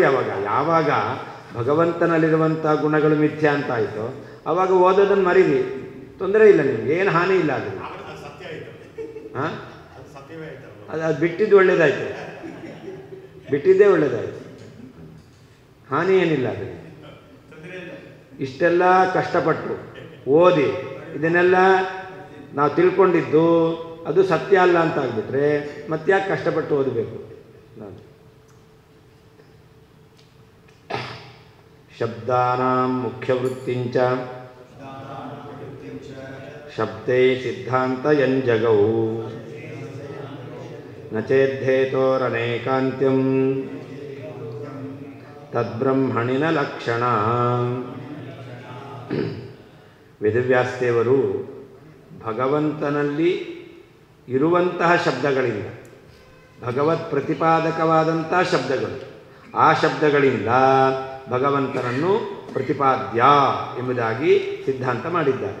ಭಗವಂತನಲ್ಲಿ ಇರುವಂತಹ ಶಬ್ದಗಳಿಂದ, ಭಗವದ್ವಾಚಕವಾದಂತಹ ಶಬ್ದಗಳಿಂದ ಭಗವಂತ ಪ್ರತಿಪಾದ್ಯನಾಗಿದ್ದಾನೆ ಎಂಬುದಾಗಿ ಅವರು ಶಬ್ದಾನ ಮುಖ್ಯವೃತ್ತಿಯಂ ಶಬ್ದೈ ಸಿದ್ಧಾಂತಯನ್ ಅಂತ, ಭಗವನ್ನಿಷ್ಠವಾದ ಶಬ್ದಗಳಿಂದಲೇ ಆ ಸಿದ್ಧಾಂತವನ್ನು ಅವರು ತೋರಿಸಿಕೊಡ್ತಾ ಇದ್ದಾರೆ. ಅದರಲ್ಲಿ ಏನು ಹೇಳಿದಂತೆ ಆಯಿತು? ಎಲ್ಲ ಶಬ್ದಗಳು ಭಗವಂತನಲ್ಲಿ ಮುಖ್ಯವೃತ್ತಿಯಿಂದ ವಾಚಕವಾಗಿದ್ದಾವೆ ಅಂತ ಹೇಳಿದಂತೆ ಆಯಿತು. ಭಗವಂತನಲ್ಲಿ ಅವರು ಆ ಶಬ್ದ ಇದೆ, ವಾಚಕವಾಗಿದೆ ಅಂತ ಹೇಳಿದ್ರಿಂದ ಆ ಶಬ್ದಗಳು ಮುಖ್ಯವೃತ್ತಿಯಿಂದ ಭಗವದ್ವಾಚಕವಾಗಿದೆ ಎಂಬುದಾಗಿ ಅವರು ಒಪ್ಪಿದ್ದಾರೆ. ಒಂದು ವೇಳೆ ಮುಖ್ಯವೃತ್ತಿಯನ್ನು ಒಪ್ಪಲಿಲ್ಲ, ಅಮುಖ್ಯ ವೃತ್ತಿಯನ್ನು ಒಪ್ಪಿದ್ದಾರೆ ಅಂತಾದರೆ ಆವಾಗ ಅಮುಖ್ಯ ವೃತ್ತಿಯಿಂದ ಈ ಶಬ್ದ ಅದು ಎಲ್ಲ ಕಡೆಯಲ್ಲೂ ಬರುತ್ತೆ. ಈಗ ನಾವು ಮುಖ್ಯ ವೃತ್ತಿಯಿಂದ ಹಾಲು ಅಂತ ಕರಿತೇವೆ. ಯಾವುದನ್ನು ಹಾಲು ಅಂತ ಕರಿತೇವೆ? ಕ್ಷೀರ ಅಂತ. ಯಾವುದು ಹಾಲು ಅದನ್ನೇ ನಾವು ಮುಖ್ಯವಾಗಿ ಕ್ಷೀರ ಶಬ್ದದಿಂದ ಕರಿತೇವೆ. ಒಂದು ವೇಳೆ ಅಮುಖ್ಯ ವೃತ್ತಿಯಿಂದ ಕರೆಯೋದು ಅಂತಾದರೆ ನೀರನ್ನು ಹಾಲು ಅಂತ ಕರಿಬೋದು. ಅಮುಖ್ಯ ವೃತ್ತಿಯಿಂದ ಕರೆಯೋದು ಅಂತಾದರೆ ನೀರನ್ನು ಕೂಡ ನಾವು ಕ್ಷೀರ ಅಂತ ಕರಿಬೋದು, ಯಾಕೆ ಮುಖ್ಯ ವೃತ್ತಿ ಅಲ್ಲ. ಹಾಗಾದರೆ ಅಮುಖ್ಯ ವೃತ್ತಿಯನ್ನು ಇಟ್ಕೊಂಡು ಸಮನ್ವಯ ಮಾಡ್ತೀರಾ ಅಂತಾದರೆ ಆವಾಗ ನಿಮಗೆ ತತ್ಶಬ್ದ ವಾಚ್ಯತ್ವ ಅದು ಭಗವಂತನಲ್ಲಿ ಹೇಳಿಕ್ಕೆ ಬರಲ್ಲ. ಯಾಕೆ? ಅಮುಖ್ಯ ವೃತ್ತಿಯಿಂದ ತತ್ಶಬ್ದ ವಾಚ್ಯತ್ವ ಬೇರೆ ಕಡೆಯಲ್ಲೂ ಬರುತ್ತೆ, ಹೇತು ಬೇರೆ ಕಡೆಯಲ್ಲೂ ಬರುತ್ತೆ, ಅಂದರೆ ವ್ಯಭಿಚಾರ ದೋಷ ಬರುತ್ತೆ. ಈಗ ಪರ್ವತಃ ವನ್ಯಮಾನ್ ಧೂಮ, ಧೂಮವನ್ನು ಹೇತು ಮಾಡಿದ್ದಾರೆ. ಯಾವ ಧೂಮವನ್ನು ಹೇತು ಮಾಡಬೇಕು? ಸತ್ಯವಾದಂತಹ ಧೂಮವನ್ನು ಹೇತು ಮಾಡಬೇಕು. ಅದು ಬಿಟ್ಟು ಸತ್ಯವಾದಂತಹ ಧೂಮವನ್ನು ಹೇತು ಮಾಡಲಿಲ್ಲ, ಬರೀ ಯಾವ ಬೇಕಾದ್ರೂ ಧೂಮ ಆಗ್ಬೋದು. ಅದರಿಂದ ನಾವು ಅನ್ಯನ ಸಾಧನೆ ಮಾಡ್ತೇವೆ ಅಂತಂದರೆ ಹಾಗಾದರೆ ಧೂಮ ಯಾವ್ದು ಬೇಕಾದ್ರೂ ಆಗ್ಬೋದು ತಾನೆ. ಹಾಗಾದರೆ ಆರೋಪಿತ ಧೂಮವೂ ಆಯಿತು. ಆರೋಪಿತ ಧೂಮ ಎಲ್ಲಿದೆ? ಹೃದಯದಲ್ಲಿದೆ. ಇದೆಯಾ ಅಲ್ಲಿ? ಹೇತು ಇದೆ, ಸಾಧ್ಯ ಇಲ್ಲ, ವ್ಯಭಿಚಾರ ಬಂತು. ಹೀಗೆ ನೀವು ಯಾವುದು ಸತ್ಯವಾಗಿದೆಯೋ ಮುಖ್ಯವೃತ್ತಿಯಿಂದ ನಾವು ಕರಿತೇವೋ ಅದನ್ನಿಟ್ಕೊಂಡೇ ಸಮನ್ವಯನ ಹೇಳಬೇಕು. ಅದು ಬಿಟ್ಟು ಅಮುಖ್ಯ ವೃತ್ತಿಯಿಂದ ನೀವು ಹೇಳ್ತೀರಾ ಅಂತಾದರೆ ವ್ಯಭಿಚಾರ ದೋಷ ಬರುತ್ತೆ. ವೇದವ್ಯಾಸ ದೇವರು ಎಲ್ಲ ಶಬ್ದಗಳನ್ನು ಭಗವಂತನಲ್ಲಿ ಸಮನ್ವಯ ಮಾಡಬೇಕಾದರೆ ಮುಖ್ಯ ವೃತ್ತಿಯಿಂದ ಆ ಶಬ್ದವಾಚ್ಯನಾದವನು ಭಗವಂತ ಅಂತ ಹೇಳ್ತಾರೆ. ಅದನ್ನು ಸಾಧನಕ್ಕೋಸ್ಕರ ಅವರು ಈ ಸೂತ್ರಗಳನ್ನು ಹೇಳಿರೋದು. ಅದರಿಂದ ಏನಾಗಬೇಕು? ಭಗವಂತನಲ್ಲಿರತಕ್ಕಂಥ ಗುಣಗಳೆಲ್ಲ ಸತ್ಯ ಆಗಬೇಕು. ಇಲ್ಲ ಅಂತಾದರೆ ಮುಖ್ಯ ವೃತ್ತಿಯನ್ನು ಭಗವಂತನ ಹೇಳಲಿಕ್ಕೆ ಬರುವುದಿಲ್ಲ. ಅದರಿಂದ ಭಗವಂತನಲ್ಲಿ ಮಾಯಾವಾದಿಗಳ ಮತ ಪ್ರಕಾರ ಎಲ್ಲ ಶಬ್ದಗಳು ಲಕ್ಷಣಾವೃತ್ತಿಯಿಂದ ಹೇಳ್ತಾ ಇವೆ. ಭಗವಂತನಲ್ಲಿ ಸಕಲ ಶಬ್ದಗಳು ಕೂಡ ಭಗವಂತನನ್ನು ಯಥೋ ವಾಚೋ ನಿವರ್ತಂತೆ ಅಂತ ಶ್ರುತಿ ಹೇಳ್ತಾ ಇದೆ. ಅಂದರೆ ಯಾವ ಶಬ್ದದಿಂದಲೂ ಭಗವಂತ ವಾಚ್ಯನಲ್ಲ ಅಂತ ಅವ್ರ ಸಿದ್ಧಾಂತ. ಹಾಗಾದರೆ ಬ್ರಹ್ಮ ಅಂತ ಹೇಳ್ತೀರಲ್ಲ ಅಂತಂದರೆ ಭಗವಂತ ಬ್ರಹ್ಮ ಶಬ್ದದ ಲಕ್ಷ್ಯ. ಗಂಗಾ ಶಬ್ದಕ್ಕೆ ಪ್ರವಾಹ, ಆದರೆ ತೀರವನ್ನು ಗಂಗಾ ಶಬ್ದದಿಂದ ಹೇಳ್ತೇವೆ. ಗಂಗಾಯಾಮ್ ಘೋಷಃ ಏನರ್ಥ? ಅದಕ್ಕೆ ಗಂಗಾ ತೀರದಲ್ಲಿ ಘೋಷ ಅಂತ. ಹಾಗಾದರೆ ಗಂಗಾ ಶಬ್ದದಿಂದ ಹೇಳಿದೆವು. ಯಾವುದನ್ನು ಹೇಳಿದ್ದು? ತೀರವನ್ನು ಹೇಳಿದ್ದು. ಹಾಗಾದರೆ ಗಂಗಾ ಶಬ್ದ ತೀರಕ್ಕೆ ಲಕ್ಷಣೆಯ ವಾಚಕ. ಹಾಗೆ ಬ್ರಹ್ಮ ಶಬ್ದವೂ ಕೂಡ ಬ್ರಹ್ಮನನ್ನು ಹೇಳಲ್ಲ. ಬ್ರಹ್ಮನ ಅದು ಲಕ್ಷಣಾವೃತ್ತಿಯಿಂದ ಹೇಳ್ತಕ್ಕಂಥ ಶಬ್ದ ಅಂತ ಅವ್ರು ಹೇಳ್ತಾರೆ. ಆದರೆ ವೇದವ್ಯಾಸ ದೇವರಿಗೆ ಲಕ್ಷಣಾವೃತ್ತಿಯಿಂದ ಭಗವಂತನನ್ನು ಈ ಶಬ್ದಗಳು ಹೇಳ್ತಾ ಇದ್ದಾವೆ ಅನ್ನೋದು ಅವರ ಅಭಿಪ್ರಾಯ ಅಲ್ಲ. ಲಕ್ಷಣಾವೃತ್ತಿಯಿಂದ ಹೇಳೋದಾದರೆ ಎಲ್ಲ ಪದಾರ್ಥಗಳು ಕೂಡ ಆ ಶಬ್ದಗಳಿಂದ ವಾಚ್ಯವಾಗುತ್ತೆ. ಲಕ್ಷಣಾವೃತ್ತಿಯಿಂದ ಎಲ್ಲ ಪದಾರ್ಥಗಳು ಕೂಡ ಶಬ್ದವಾಚ್ಯವಾಗುತ್ತೆ. ಇದು ಮುಖ್ಯ ಪ್ರಾಣದೇವರ ವೇದವ್ಯಾಸದೇವರ ಅಭಿಪ್ರಾಯ ಅಲ್ಲ. ಭಗವಂತನೇ ಆ ಶಬ್ದಗಳ ಮುಖ್ಯವಾಚ್ಯ ಅಂತ ಆಗಬೇಕು. ಯಾಕೆ? ಅವಾಗ ಶಕ್ತಿವೃತ್ತಿಯನ್ನೇ ಹೇಳಬೇಕು ಅಂತ. ಹೀಗೆ ಶಕ್ತಿವೃತ್ತಿಯಿಂದ ಭಗವಂತನಲ್ಲಿ ಶಬ್ದವನ್ನು ಹೇಳಿರೋದ್ರಿಂದಾಗಿ ತಾದೃಶ ಶಬ್ದದಿಂದ ತಿಳಿದು ಬರುವ ಗುಣ ಭಗವಂತನಲ್ಲಿದೆ. ಅಂದರೆ ಭಗವಂತ ಗುಣಪೂರ್ಣ ಸಿದ್ಧನಾಗ್ತಾನೆ. ಸೂತ್ರಕೃತ ಅಂತಿಟ್ಕೊಳ್ಬೇಕು. ಸೂತ್ರಕಾರರಾದಂತಹ ವೇದವ್ಯಾಸ ದೇವರು ಶಬ್ದೈಹಿ ಭಗವಂತನಲ್ಲಿ ಇರುವ ಶಬ್ದಗಳಿಂದ, ಭಗವದ್ವಾಚಕವಾದಂತಹ ಶಬ್ದಗಳಿಂದ ಸಿದ್ಧಾಂತವನ್ನು ಹೇಳ್ತಾ ಬ್ರಹ್ಮಣಿ ಪರಬ್ರಹ್ಮನಲ್ಲಿ ಶಬ್ದಗಳಿಗೆ ಮುಖ್ಯ ವೃತ್ತಿಂ ವಾಚಕತೆಯ ವೃತ್ತಿಯನ್ನು, ಶಕ್ತಿ ವೃತ್ತಿಯನ್ನು ಜಗೌ ಹೇಳಿದ್ದಾರೆ. ನಚೇತ್ ಒಂದು ವೇಳೆ ಶಕ್ತಿ ವೃತ್ತಿಯಿಂದ ಶಬ್ದವು ಪರಮಾತ್ಮನಲ್ಲಿದೆ ಅಂತ ಹೇಳಿಲ್ಲ ಅಂತಾದರೆ ಹೇತೋಹೋ ಶಬ್ದಗಳಿಗೆ, ಶಬ್ದ ಎಂಬತಕ್ಕಂತಹ ಹೇತುವಿಗೆ ಅನೇಕಾಂತ್ಯಂ ವ್ಯಭಿಚಾರವು ಸ್ಯಾತ್ ಬರ್ತಾ ಇತ್ತು. ಶಬ್ದ ಬೇರೆ ಪದಾರ್ಥವನ್ನು ಹೇಳುತ್ತೆ, ಆ ಶಬ್ದ ದೇವರನ್ನೇ ಹೇಳುತ್ತೆ ಅಂತಿಲ್ಲ, ಮುಖ್ಯ ವೃತ್ತಿ ಅಲ್ಲ. ಅಮುಖ್ಯ ವೃತ್ತಿಯಿಂದ ಆ ಶಬ್ದ ಇನ್ನೊಬ್ಬರನ್ನು ಹೇಳುತ್ತೆ. ಆದ್ದರಿಂದ ಅವನು ವಾಚ್ಯ ಅಂತ ಆಗಬೇಕು, ವಾಚ್ಯ ಅಲ್ಲ. ಹಾಗೆ ಬ್ರಹ್ಮನೂ ಕೂಡ ವಾಚ್ಯ ಅಂತ ಸಾಧನೆ ಮಾಡಲಿಕ್ಕೆ ಬರ್ತಿರಲಿಲ್ಲ. ಅಮುಖ್ಯ ವೃತ್ತಿಯಿಂದ ಬೇರೆ ಪದಾರ್ಥವೂ ಕೂಡ ವಾಚ್ಯ ಆಗಿರೋದ್ರಿಂದ, ಈ ಶಬ್ದವು ಬೇರೆ ಪದಾರ್ಥಕ್ಕೂ ವಾಚಕ ಆಗಿರೋದ್ರಿಂದ ಅಲ್ಲಿ ವಾಚ್ಯತ್ವವನ್ನು ಸಮರ್ಥನೆ ಮಾಡಲಿಕ್ಕೆ ಬರ್ತಿರಲಿಲ್ಲ. ಹೇತು ಇದೆ, ಸಾಧ್ಯ ಇಲ್ಲ ಅಂತ ಆಗ್ತಾ ಇತ್ತು. ವ್ಯಭಿಚಾರ ದೋಷ ಬರ್ತಾ ಇತ್ತು.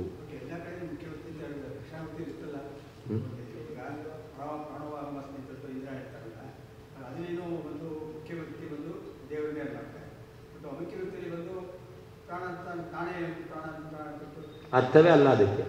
ನಾನು ಪ್ರಾಣ ಅಂತ ಅರ್ಥ ಅಲ್ಲವೇ ಅಲ್ಲ, ನನ್ನ ಅಂತರ್ಯಾಮಿ ಪ್ರಾಣ ಅಂತಲೇ ಅರ್ಥ.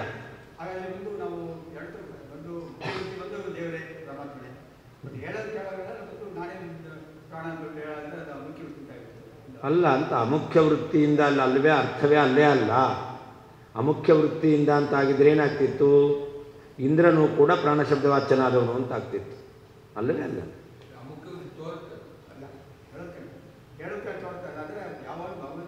ಅದು ಅರ್ಥವೇ ಅಲ್ಲ. ನಾನು ಸೈಂಧವ ಮಾಹಾರ ಅಂತ ಹೇಳಿದೆ, ನಿಮಗೆ ಕುದುರೆ ತಗೊಂಬ ಅಂತ ಹೇಳಿದ್ರು, ಅರ್ಥ ಅಲ್ಲ ಅದು. ಸೈಂಧವ ಮಹಾರ ಅಂತ ಊಟ ಕೂತಾಗ ಹೇಳಿದ್ರೆ ನಂಗೆ ಹಂಗೆ ತೋರ್ತು ಅಂತಂದರೆ ಆ ಅರ್ಥ ಅಲ್ಲವೇ ಅಲ್ಲ ಅಲ್ಲಿ. ಅದಕ್ಕೇನರ್ಥ? ಉಪ್ಪು ತುಂಬ ಅಂತಲೇ ಅರ್ಥ ಅದಕ್ಕೆ ಅಲ್ವಾ? ಮುಖ್ಯ ಅರ್ಥ ಯಾವುದದು?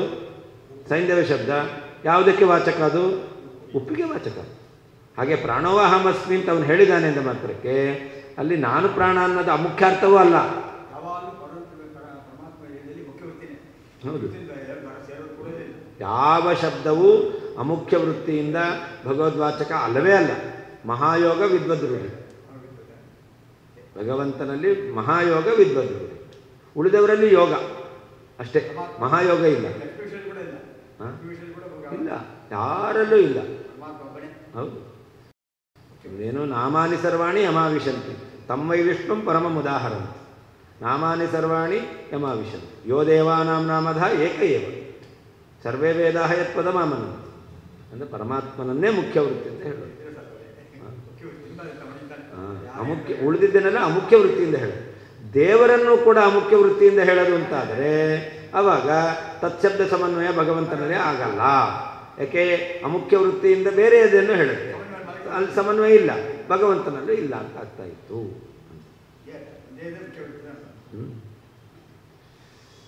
ತತ್ ಆದ್ದರಿಂದ ಕಸ್ಯಾಪಿ ಯಾವುದೇ ಶಬ್ದಕ್ಕೆ ಬ್ರಹ್ಮಣಿ ಪರಮಾತ್ಮನಲ್ಲಿ ಲಕ್ಷಣಾವೃತ್ತಿಯು ನ ಅಸ್ತಿ.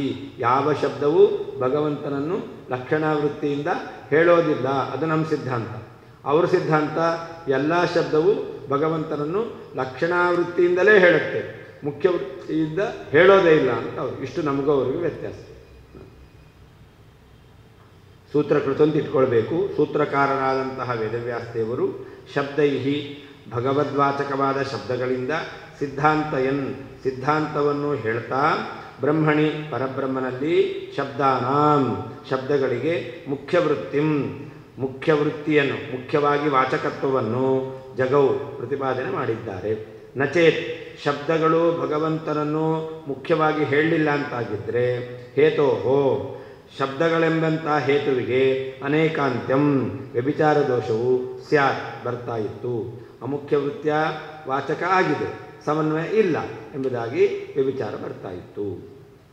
ತತ ಆದ್ದರಿಂದ ಕಸ್ಯಾಪಿ ಯಾವುದೇ ಶಬ್ದಕ್ಕೆ ಬ್ರಹ್ಮಣಿ ಪರಮಾತ್ಮನಲ್ಲಿ ಲಕ್ಷಣಾವೃತ್ತಿಯು ನ ಅಸ್ತಿ ಇಲ್ಲವೇ ಇಲ್ಲ. ಇದಾನೇ ಬ್ರಹ್ಮಣಃ ಅಶಾಬ್ದತ್ವಮಪಿ ಬ್ರಹ್ಮಸೂತ್ರ ಮರ್ಯಾದೆಯ ಏವ ನಿರಸ್ತಮಿತ್ಯಾಹ ಅಂತ. ಇನ್ನು ಮಾಯಾವಾದಿಗಳು ಬ್ರಹ್ಮನನ್ನು ಅಶಬ್ದ ಅಂತ ಹೇಳ್ತಾರೆ. ಅಶಬ್ದ ಅಂದ್ರೇನು? ಯಾವ ಶಬ್ದದಿಂದಲೂ ಮುಖ್ಯ ಪ್ರತಿಪಾದ್ಯನಲ್ಲ. ಎಲ್ಲ ಶಬ್ದದಿಂದ ಭಗವಂತ ಲಕ್ಷಣೆಯ ಪ್ರತಿಪಾದ್ಯ ಅಂತ ಅವ್ರು ಹೇಳ್ತಾರೆ. ಯಾವ ಶಬ್ದವೂ ದೇವರನ್ನು ಹೇಳಲ್ಲ. ಯಾಕೆ? ಯಥೋವಾಚ ನಿವರ್ತನೆ. ಒಂದು ವೇಳೆ ಭಗವಂತನನ್ನು ಯಾವುದಾದ್ರೂ ಶಬ್ದ ಹೇಳಿಬಿಟ್ರೆ ಶಬ್ದ ವಾಚ್ಯತ್ವ ಗುಣ ಬಂದ್ಬಿಡುತ್ತೆ, ಅವನು ನಿರ್ಗುಣ. ಅಂದರೆ ಭಗವಂತನ ಶಬ್ದವಾಚ್ಯತ್ವ ಬರಬಾರದು. ಆದ್ದರಿಂದ ಅವರು ಅಶಾಬ್ದತ್ವವನ್ನು ಹೇಳ್ತಾರೆ. ಶಾಬ್ದತ್ವ ಅಂದರೆ ಶಬ್ದ ಪ್ರತಿಪಾದ್ಯತ್ವ, ಅಶಾಬ್ದತ್ವ ಅಂದರೆ ಶಬ್ದ ಪ್ರತಿಪಾದ್ಯತ್ವ ಅಭಾವ. ಯಾವ ಶಬ್ದದಿಂದಲೂ ಭಗವಂತ ಪ್ರತಿಪಾದ್ಯನಲ್ಲ ಎಂಬುದಾಗಿ ಅವರು ಹೇಳ್ತಾರೆ. ಅದನ್ನು ಕೂಡ ಬ್ರಹ್ಮಸೂತ್ರ ಮರ್ಯಾದೆಯ ಏವ ಬ್ರಹ್ಮಸೂತ್ರದಲ್ಲಿ ಹೇಳಿರುವಂತಹ ಈ ಕ್ರಮವನ್ನು ಇಟ್ಟುಕೊಂಡಾಗ ನಿರಸ್ತ ಬ್ರಹ್ಮನಲ್ಲಿ ಅಶಾಬ್ದತ್ವ ಅದು ನಿರಾಕರಣೆ ಮಾಡದಂತೆ ಆಗುತ್ತೆ. ಶಬ್ದೈ ಸಿದ್ಧಾಂತಯನ್ ಗೌಣಶ್ಚೇನ್ನ ಆತ್ಮಶಬ್ದಾತ್ ಜುಹ್ವಾಧ್ಯಾಯತನಂ ಸ್ವಶಬ್ದಾತ್ ಶಬ್ದಾದೇವ ಪ್ರಮಿತಃ ಇತ್ಯಾದಿ ಸೂತ್ರೇಷು ಭಗವನ್ನಿಷ್ಠ ಶಬ್ದೈ ಸಿದ್ಧಾಂತಯನ್ ಅಂತ. ಅಲ್ಲಿ ಗೌಣಶ್ಚೇತ್ ಇಲ್ಲಿ ಹೇಳಿರುವಂಥ ಆತ್ಮ ಅವನು ಗೌಣಾತ್ಮ ಅಂದರೆ ನ ಆತ್ಮಶಬ್ದಾತ್ ಅಂತ ಹೇಳಿದ್ದಾರೆ. ಆನಂದಮಯ ಅದು ಯಾರು ಅಂತಂದರೆ ಬ್ರಹ್ಮ ಆಗಬೇಕಾಗಿಲ್ಲ, ಗೌಣಾತ್ಮ ಜೀವಾತ್ಮ ಅವನನ್ನು ಆನಂದಮಯ ಅಂತ ಹೇಳಿದ್ದಾರೆ ಅಂತಂದರೆ ಅಲ್ಲ. ಯಾಕೆ? ಆತ್ಮಶಬ್ದ ಪರೇ ವಿಷ್ಣು ನಾಣ್ಯತ್ರ ಕ್ವಚಿದಿಶ್ಯತೆ. ಆತ್ಮಶಬ್ದ ಇರೋದರಿಂದಾಗಿ ಆತ್ಮಶಬ್ದವಾಚ್ಯನಾದವನು ಪರಮಾತ್ಮ. ಬಿಟ್ಟು ಉಳಿದವರು ಯಾರೂ ಕೂಡ ಯಚ್ಚಾಪ್ನೋತಿ ಯದಾದತ್ತೆ ಯಚ್ಚಾತ್ತಿ ವಿಷಯಾನಿಹ ಯಚ್ಚಾಸ್ಯ ಸಂತತೋಭಾವ ಸ ಆತ್ಮೇತಿ ಕೀರ್ತ್ಯತೆ. ಯಾರ ಆತ್ಮ ಅಂತಂದರೆ ಯಚ್ಚ ಆಪ್ನೋತಿ ಯಚ್ಚ ಆದತ್ತೆ ಯಚ್ಚ ಅತ್ತಿ ವಿಷಯಾನ ಯಚ್ಚಸ್ಯ ಸಂತತಃ ಭಾವ ಸ ಆತ್ಮ. ಇದೆಲ್ಲ ಯಾರಲ್ಲಿರೋದು? ಪರಮಾತ್ಮನಲ್ಲಿರೋದು. ಆದ್ದರಿಂದ ಆತ್ಮ ಅಂದರೆ ಪರಮಾತ್ಮ. ಆದ್ದರಿಂದ ಇಲ್ಲಿ ಆನಂದಮಯನಾದವನು ಅಲ್ಲ, ಈಕ್ಷತೃತ್ವವನ್ನು ಗೌಣಾತ್ಮನಿಗೆ ಹೇಳಿದ್ದಾನೆ ಅಂತಂದರೆ ಇಲ್ಲ. ಓಂ ಈಕ್ಷತೆರ್ನಾ ಶಬ್ದಂ ಓಂ ತನ್ನಿಷ್ಠಸ್ಯ ಮೋಕ್ಷೋಪದೇಶ ಓಂ ಹೇಯತ್ವಾವಚನಾಚ ಓಂ ಸ್ವಾಪ್ಯಯಾತ್ ಓಂ ಗೌಣಶ್ಚೇನ್ನಾತ್ಮಶಬ್ದಾತ್ ಓಂ ತನ್ನಿಷ್ಠಸ್ಯ ಮೋಕ್ಷೋಪದೇಶ ಓಂ ಹೇಯತ್ವಾವಚನಾಚ ಓಂ ಸ್ವಾಪ್ಯಯಾತ್ ಓಂ ಗತಿಸಾಮಾನ್ಯಾತ್ ಓಂ ಅಂತ ಈ ಸೂತ್ರ, ಈ ಕ್ರಮದಲ್ಲಿ. ಅಲ್ಲಿ ಏನು ಹೇಳಿದ್ದಾರೆ? ಗೌಣಶ್ಚೇನ್ನ ಆತ್ಮಶಬ್ದಾತ್ ಅಂತ ಹೇಳಿದ್ದಾರೆ. ಅಲ್ಲಿ ಈಕ್ಷತೃತ್ವ ಗೌಣಾತ್ಮನಿಗೆ ಹೇಳಿದ್ದು ಅಂತಂದರೆ ಇಲ್ಲ. ಯಾಕೆ? ಆತ್ಮನ್ನೇವ ಆತ್ಮಾನಂ ಪಶ್ಯೇ ಅಂತಿದೆ, ಆತ್ಮಶಬ್ದ ಇದೆ ಅಂತ. ಆತ್ಮಶಬ್ದ ವಾಚ್ಯತ್ವವನ್ನು ಭಗವಂತನಿಗೆ ಹೇಳಿದ್ದಾರೆ. ಆ ಆತ್ಮಶಬ್ದ ವಾಚ್ಯತ್ವ ಅದು ಲಕ್ಷಣಯ ಅಲ್ಲ. ಯಾಕೆ? ಸ್ವಶಬ್ದ ಆತ್ಮಶಬ್ದ ಮುಖ್ಯ ವೃತ್ತಿಯಿಂದ ಪರಮಾತ್ಮನಿಗೆ ಆತ್ಮಶಬ್ದ ವಾಚ್ಯತ್ವ ಹೇಳಿದ್ದಾರೆ. ಹೌದು. ಅಶಬ್ದಂ ಬ್ರಹ್ಮ ನ ಕುತಃ ಈಕ್ಷತೆ.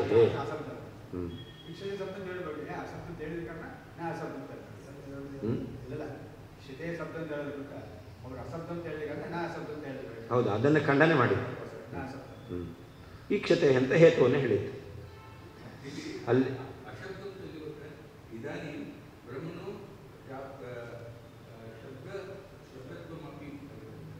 ಅಶಾಬ್ದತ್ವಮಪಿ ಬ್ರಹ್ಮಣೋ ಶಾಬ್ದತ್ವಂ. ಬ್ರಹ್ಮಣೋ ಇದೆ, ಬ್ರಹ್ಮಣಃ ಅಶಾಬ್ದತ್ವಂ. ಒಂದು ವೇಳೆ ಬ್ರಹ್ಮಣ ಅಂತಾದರೆ ಬ್ರಹ್ಮಣ ಶಾಬ್ದತ್ವಂ ಅಂತ ಅಲ್ಲಿ ವಿಸರ್ಗಕ್ಕೆ ಶಕಾರ ಕ್ಷಕಾರ ಬರಬೇಕು. ಇದೆಯಾ? ಬ್ರಹ್ಮಣೋ ಶಾಬ್ದತ್ವಂ ಇದೆ, ಅಳ ಹಾಕ್ಕೋಬೇಕು. ಹಾಂ, ಇಲ್ಲಾಂದ್ರೆ ರೂಪ ಆಗಲ್ಲ. ಬ್ರಹ್ಮಣೋ ಅಶಾಬ್ದತ್ವಂ ಅಂತ ನೀವು ಪದವಿಭಾಗ ಮಾಡಲಿಲ್ಲ ಅಂತಂದರೆ ಬ್ರಹ್ಮಣೋ ಅಂತ ಆಗಲ್ಲ.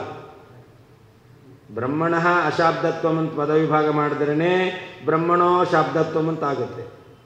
ಬ್ರಹ್ಮಣ ಶಾಬ್ದತ್ವಂ ಅಂತಲೇ ಮಾಡಿಬಿಟ್ರೆ ಬ್ರಹ್ಮಣೋ ಆಗಲ್ಲ. ವ್ಯಾಕರಣ ರೀತಿಯಿಂದ ಅವಗ್ರಹ ಬೇಕು.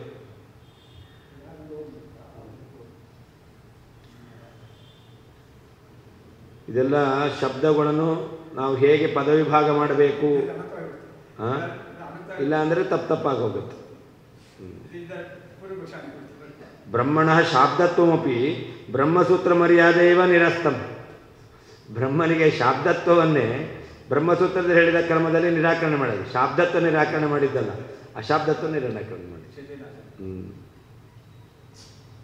ಗೌಣಶ್ಚೇನ್ನ ಆತ್ಮಶಬ್ದಾತ್ ಅಂತ ಹಾಗೆ ದುಗ್ವಾಧ್ಯಾಯತನಂ ಸ್ವಶಬ್ದಾತ್ ಅಂತ ಸೂತ್ರ. ಪರಮಾತ್ಮನೇ ಎಲ್ಲ ಸರ್ವಗತ, ಆಕಾಶಾದಿಗಳಿಗೆ ಆಶ್ರಯ. ಯಾಕೆ? ಸ್ವಶಬ್ದ. ಆತ್ಮನ್ನೇವ ತಿಷ್ಠನ್ ಅಂತ ಆತ್ಮಶಬ್ದವನ್ನು ಹೇಳಿದ್ದಾರೆ. ಏನು? ಯ ಆಕಾಶೇ ತಿಷ್ಠನ್ ಯಮ ಆಕಾಶೋ ನ ವೇದ ಯಸ್ಯ ಆಕಾಶ ಶರೀರಂ ಅಂತ ಹೇಳ್ಕೊಂಡ್ಬಿಟ್ಟು ಆಮೇಲೆ ಅಲ್ಲಿ ಆತ್ಮ ಅಂತಿದೆ, ಯಸ್ಯ ಆತ್ಮ ಅಂತ. ಹೀಗೆ ಆತ್ಮಶಬ್ದ ಇರೋದರಿಂದ ಆ ಆಕಾಶಾದಿಗಳಿಗೆ ಆಶ್ರಯನಾದವನು ಯಾರು? ಪರಮಾತ್ಮ ಅಂತ. ಅಲ್ಲಿ ಪರಮಾತ್ಮನಲ್ಲಿ ಸ್ವಶಬ್ದತ್ವ, ಆತ್ಮಶಬ್ದ ವಾಚ್ಯತ್ವವನ್ನು ಹೇತುವನ್ನಾಗಿ ಮಾಡಿದ್ದಾರೆ. ಒಂದು ವೇಳೆ ನೀವು ಆತ್ಮಶಬ್ದ ವಾಚ್ಯತ್ವ ಪರಮಾತ್ಮನಲ್ಲಿ ಇಲ್ಲ, ಮುಖ್ಯ ವೃತ್ತಿಯಿಂದ ಶಬ್ದವು ಪರಮಾತ್ಮನಿಗೆ ವಾಚಕ ಅಲ್ಲ, ಅಮುಖ್ಯ ವೃತ್ತಿಯಿಂದ ಇಟ್ಕೊಂಡ್ಬಿಟ್ರೆ ಸ್ವಶಬ್ದ ಯಾರೇ ಅಲ್ಲಿ ಯಾರಲ್ಲಿ ಬೇಕು ಅದು ಬರ್ಬೋದು, ನಿರ್ಣಯ ಮಾಡಲಿಕ್ಕಾಗಲ್ಲ. ಹಾಗೆ ಶಬ್ದಾದೇವ ಪ್ರಮಿತಃ ಅಂತ ಇನ್ನೊಂದು ಸೂತ್ರ. ಅಲ್ಲಿಯೂ ಕೂಡ ಪರಮಾತ್ಮನ ಹೇಳ್ತಕ್ಕಂಥ ಶಬ್ದ ಇರೋದರಿಂದಲೇ ಪರಮಾತ್ಮನೇ ಗುಣವುಳ್ಳವನಾಗಿದ್ದಾನೆ ಎಂಬುದಾಗಿಯೂ ಕೂಡ ಸೂತ್ರೇಶು ಭಗವನ್ನಿಷ್ಠ ಶಬ್ದೈ ಸಿದ್ಧಾಂತಯತೆ. ಭಗವಂತನಲ್ಲಿರುವಂತಹ ಶಬ್ದಗಳನ್ನಿಟ್ಟುಕೊಂಡು ನಿರ್ಣಯ ಮಾಡಿರೋದರಿಂದಾಗಿ ಭಗವದಿತರೇಶಾಂ ಪ್ರತಿಪಾದ್ಯತ್ವ ನಿರಾಸಪೂರ್ವಕ. ಭಗವಂತನನ್ನು ಬಿಟ್ಟು ಉಳಿದವರು ದುಗ್ವಾಧ್ಯಾಯತನರಲ್ಲ ಎಂಬುದಾಗಿ ಇತರರಲ್ಲಿ ನಿರಾಕರಣೆ ಮಾಡುವ ಮೂಲಕ ಭಗವಂತನಲ್ಲಿ ಸಾಧನೆ ಮಾಡಿದ್ದಾರೆ. ಆದ್ದರಿಂದ ಭಗವತಃ ಏವ ತತ್ತದ್ವಾಕ್ಯ ಪ್ರತಿಪಾದ್ಯತ್ವ ಸಾಧಯನ್. ಈ ವಾಕ್ಯಗಳಿಂದ ಪ್ರತಿಪಾದ್ಯನಾದವನು ಭಗವಂತನೇ ಎಂಬುದಾಗಿ ಸಾಧನೆ ಮಾಡ್ತಾ ಇದ್ದಾರೆ. ಶಬ್ದಾನಾಂ ಮುಖ್ಯವೃತ್ತಿಂಚ ಭಗವತಿ ಜಗೌತಿ ಸಂಬಂಧ. ತತ್ತಶಬ್ದಗಳು ಭಗವಂತನಲ್ಲಿ ಮುಖ್ಯವೃತ್ತಿಯಿಂದ ಇದೆ, ಮುಖ್ಯವಾಗಿ ಆ ಶಬ್ದಗಳು ಭಗವದ್ವಾಚಕವೇ ಆಗಿದೆ ಎಂಬತಕ್ಕಂಥದ್ದನ್ನು ಅವರು ಸಾಧನೆ ಮಾಡಿ ತೋರಿಸಿದ್ದಾರೆ.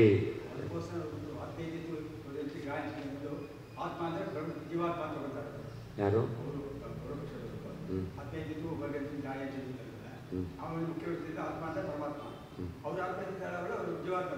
ಇಲ್ಲ ಇಲ್ಲ, ಆತ್ಮ ಜೀವಾತ್ಮನನ್ನು ಕೂಡ ಆತ್ಮ ಇತಿ ಪರಮಾತ್ಮ ಎಂಬುದಾಗಿ ಅಲ್ಲಿ ಜೀವಾತ್ಮ. ಹೌದು.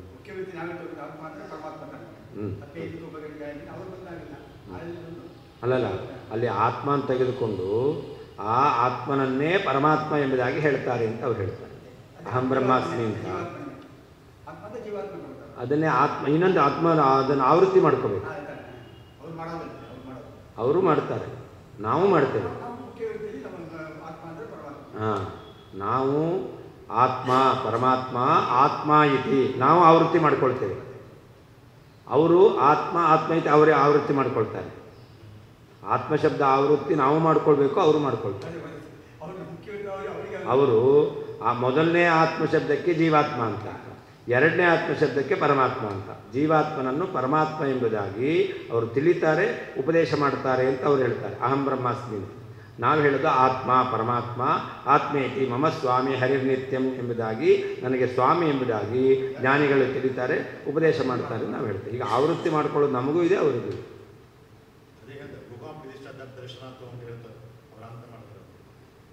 ಅದೇ ಗುಹಾಂ ಪ್ರವಿಷ್ಟತ್ವ ನಮಗೇನೆ, ಅವರಲ್ಲಿಲ್ಲ.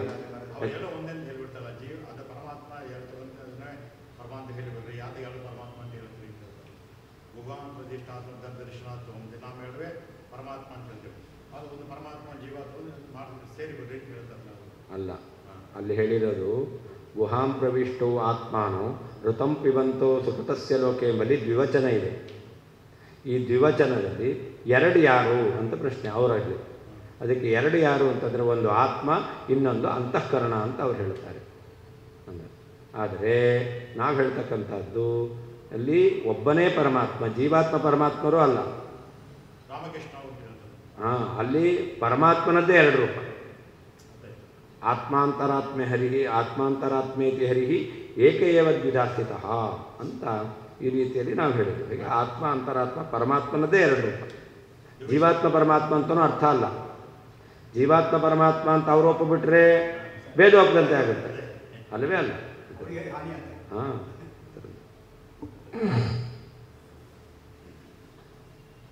ತತ್ತದ್ವಾಕ್ಯ ಪ್ರತಿಪಾದ್ಯತ್ವ ಸಾಧಯನ್ ಶಬ್ದಾನ ಮುಖ್ಯವೃತ್ತಿಂಚ ಭಗವತಿ ಜಗೌವಿತಿ ಸಂಬಂಧ. ಅಂದರೆ ಮುಖ್ಯವಾಚ್ಯತ್ವವನ್ನು, ವಾಚಕತ್ವವನ್ನು ಶಬ್ದಗಳಿಗೆ ಅವರು ಹೇಳಿದ್ದಾರೆ. ನಚೇತ್ ಭಗವತಿ ಮುಖ್ಯವೃತ್ತಿ ನಚೇತ್ ಶಬ್ದಗಳು ಮುಖ್ಯವಾಗಿ ಭಗವಂತನನ್ನು ಪ್ರತಿಪಾದನೆ ಮಾಡ್ತಾ ಇಲ್ಲ, ಮುಖ್ಯವಾಗಿ ಭಗವದ್ವಾಚಕ ಅಲ್ಲ ಅಂತಾದರೆ ಹೇತೋ ಸಾಧಕತ್ವೇನ ಪ್ರಯುಕ್ತ ಶಬ್ದರೂಪ ಹೇತೋ ಅನೇಕಾಂತ್ಯಂ ವಿಪಕ್ಷೆ ಜಗತಿ ಅಪಿ ವಿದ್ಯಮಾನತ್ವ. ಅಲ್ಲಿ ಹೇತು ಯಾವುದು? ಆತ್ಮಶಬ್ದ. ಆತ್ಮಶಬ್ದ ಎಲ್ಲಿದೆ? ಜಗತ್ತಿನಲ್ಲೂ ಇದೆ. ಯಾಕೆ? ಅಮುಖ್ಯತೆಯ. ಜೀವಾತ್ಮನೂ ಆತ್ಮಶಬ್ದ ಅಲ್ವ, ವಾಚ್ಯ ಅಲ್ವಾ? ಹಾಗಾದರೆ ದ್ವಿಭಾಧ್ಯಾಯತನಂ ಕಹ? ಪರಮಾತ್ಮ ಬ್ರಹ್ಮ. ಕುತಃ? ಆತ್ಮಶಬ್ದ. ಆದರೆ ಆತ್ಮಶಬ್ದ ಮುಖ್ಯವಾಚ್ಯ ಇಟ್ಕೊಳ್ಳಿಲ್ಲ ಅಂತಾದರೆ ಆತ್ಮಶಬ್ದ ಯಾರು? ವಾಚ್ಯನಾದವನು ಜೀವ ಆಯಿತು. ಅವನಲ್ಲಿ ದ್ವಿಭಾಧ್ಯಾಯತನತ್ವ ಇದೆಯಾ? ತನ್ನ ಹೆಂಡತಿ ಮಕ್ಕಳನ್ನೇ ಸಾಕ್ಲಿಕ್ಕಾಗಲ್ಲ ಅಂದಮೇಲೆ ಇಡೀ ಜಗತ್ತಿನ ಆಕಾಶಾದಿಗಳಿಗೆಲ್ಲ ಅವನು ಆಶ್ರಯ ಅಂತ ಹೇಳಲಿಕ್ಕಾಗತ್ತಾ? ಇಲ್ಲ. ಆದರೆ ಆತ್ಮಶಬ್ದ ವಾಚ್ಯತ್ವ ಬಂತು, ಸಾಧ್ಯ ಇಲ್ಲ, ವ್ಯಭಿಚಾರ ದೋಷ ಬರುತ್ತೆ. ಹೇತೋ ಸಾಧಕತ್ವೇನ ಪ್ರಯುಕ್ತ ಶಬ್ದರೂಪ ಹೇತು. ಶಬ್ದ ಏನು ಹೇತುವನ್ನು ಹೇಳಿದ್ದಾರೆ, ಆ ಹೇತುವಿಗೆ ಅನೇಕಾಂತ್ಯಂ ಅಂದರೆ ವಿಪಕ್ಷೆ ಜಗತ್ಯಪಿ ವಿದ್ಯಮಾನತ್ವ. ಸಾಧ್ಯ ವಿಪಕ್ಷ ಅಂದರೆ ಸಾಧ್ಯ ಇಲ್ಲದೇ ಇರತಕ್ಕಂಥದ್ದು. ದ್ವಿಭಾಧ್ಯಾಯತನತ್ವ ಇಲ್ಲ, ಅಲ್ಲಿಯೂ ಕೂಡ ಆತ್ಮಶಬ್ದ ಇದೆ ಅಂತ. ದ್ವಿಭಾಧ್ಯಾಯತನತ್ವ ರೂಪ ಸಾಧ್ಯ ಇಲ್ಲದ ಜಗತ್ತಿನಲ್ಲಿ ಆತ್ಮಶಬ್ದ ಇರತಕ್ಕಂಥದ್ದು ಇದೆ ಅಂತ ಆಗ್ತಿತ್ತು. ತಥಾಚ ಬ್ರಹ್ಮೈವ ಅತ್ರ ಪ್ರತಿಪಾದ್ಯಮಿತಿ ಸಾಧ್ಯ ಅಸಿದ್ಧಿ ಇತಿ ಭಾವ. ಸಾಧ್ಯಾಸಿದ್ಧಿ ಅಂದರೆ ಬ್ರಹ್ಮನೇ ಇಲ್ಲಿ ಪ್ರತಿಪಾದ್ಯನಾಗಿದ್ದಾನೆ ಎಂಬುದಾಗಿ ನಿಮಗೆ ಸಾಧನೆ ಮಾಡಲಿಕ್ಕೆ ಬರ್ತಿರಲಿಲ್ಲ. ಯಾಕೆ? ಹೇತು ಅದು ಪರಮಾತ್ಮನಲ್ಲೇ ಇಲ್ಲ, ಜಗತ್ತಿನಲ್ಲೂ ಇದೆ. ಅಂದಮೇಲೆ ಪರಮಾತ್ಮನೇ ಈ ಶಬ್ದ ಪ್ರತಿಪಾದ್ಯ, ದುರ್ವಾಧ್ಯಾಯತನ ಶಬ್ದದಿಂದ ಪರಮಾತ್ಮನೇ ಹೇಳಬೇಕು, ಸಿದ್ಧ ಆಗ್ತಿರಲಿಲ್ಲ. ತಸ್ಮಾತ್ ಬ್ರಹ್ಮಣ ಏವ ಪ್ರತಿಪಾದ್ಯತ್ವ ಸಾಧಕ ಶಬ್ದಸ್ಯಾಪಿ ಬ್ರಹ್ಮಣ್ಯೇವ ವರ್ತಮಾನತ್ವ ಅವಶ್ಯಂ ಭಾವಾತ್ ಅನ್ಯತ್ರ ವೃತ್ತಿ ಅಯೋಗಾಚ್ಚ ಬ್ರಹ್ಮಣಿ ನ ಲಕ್ಷಣ.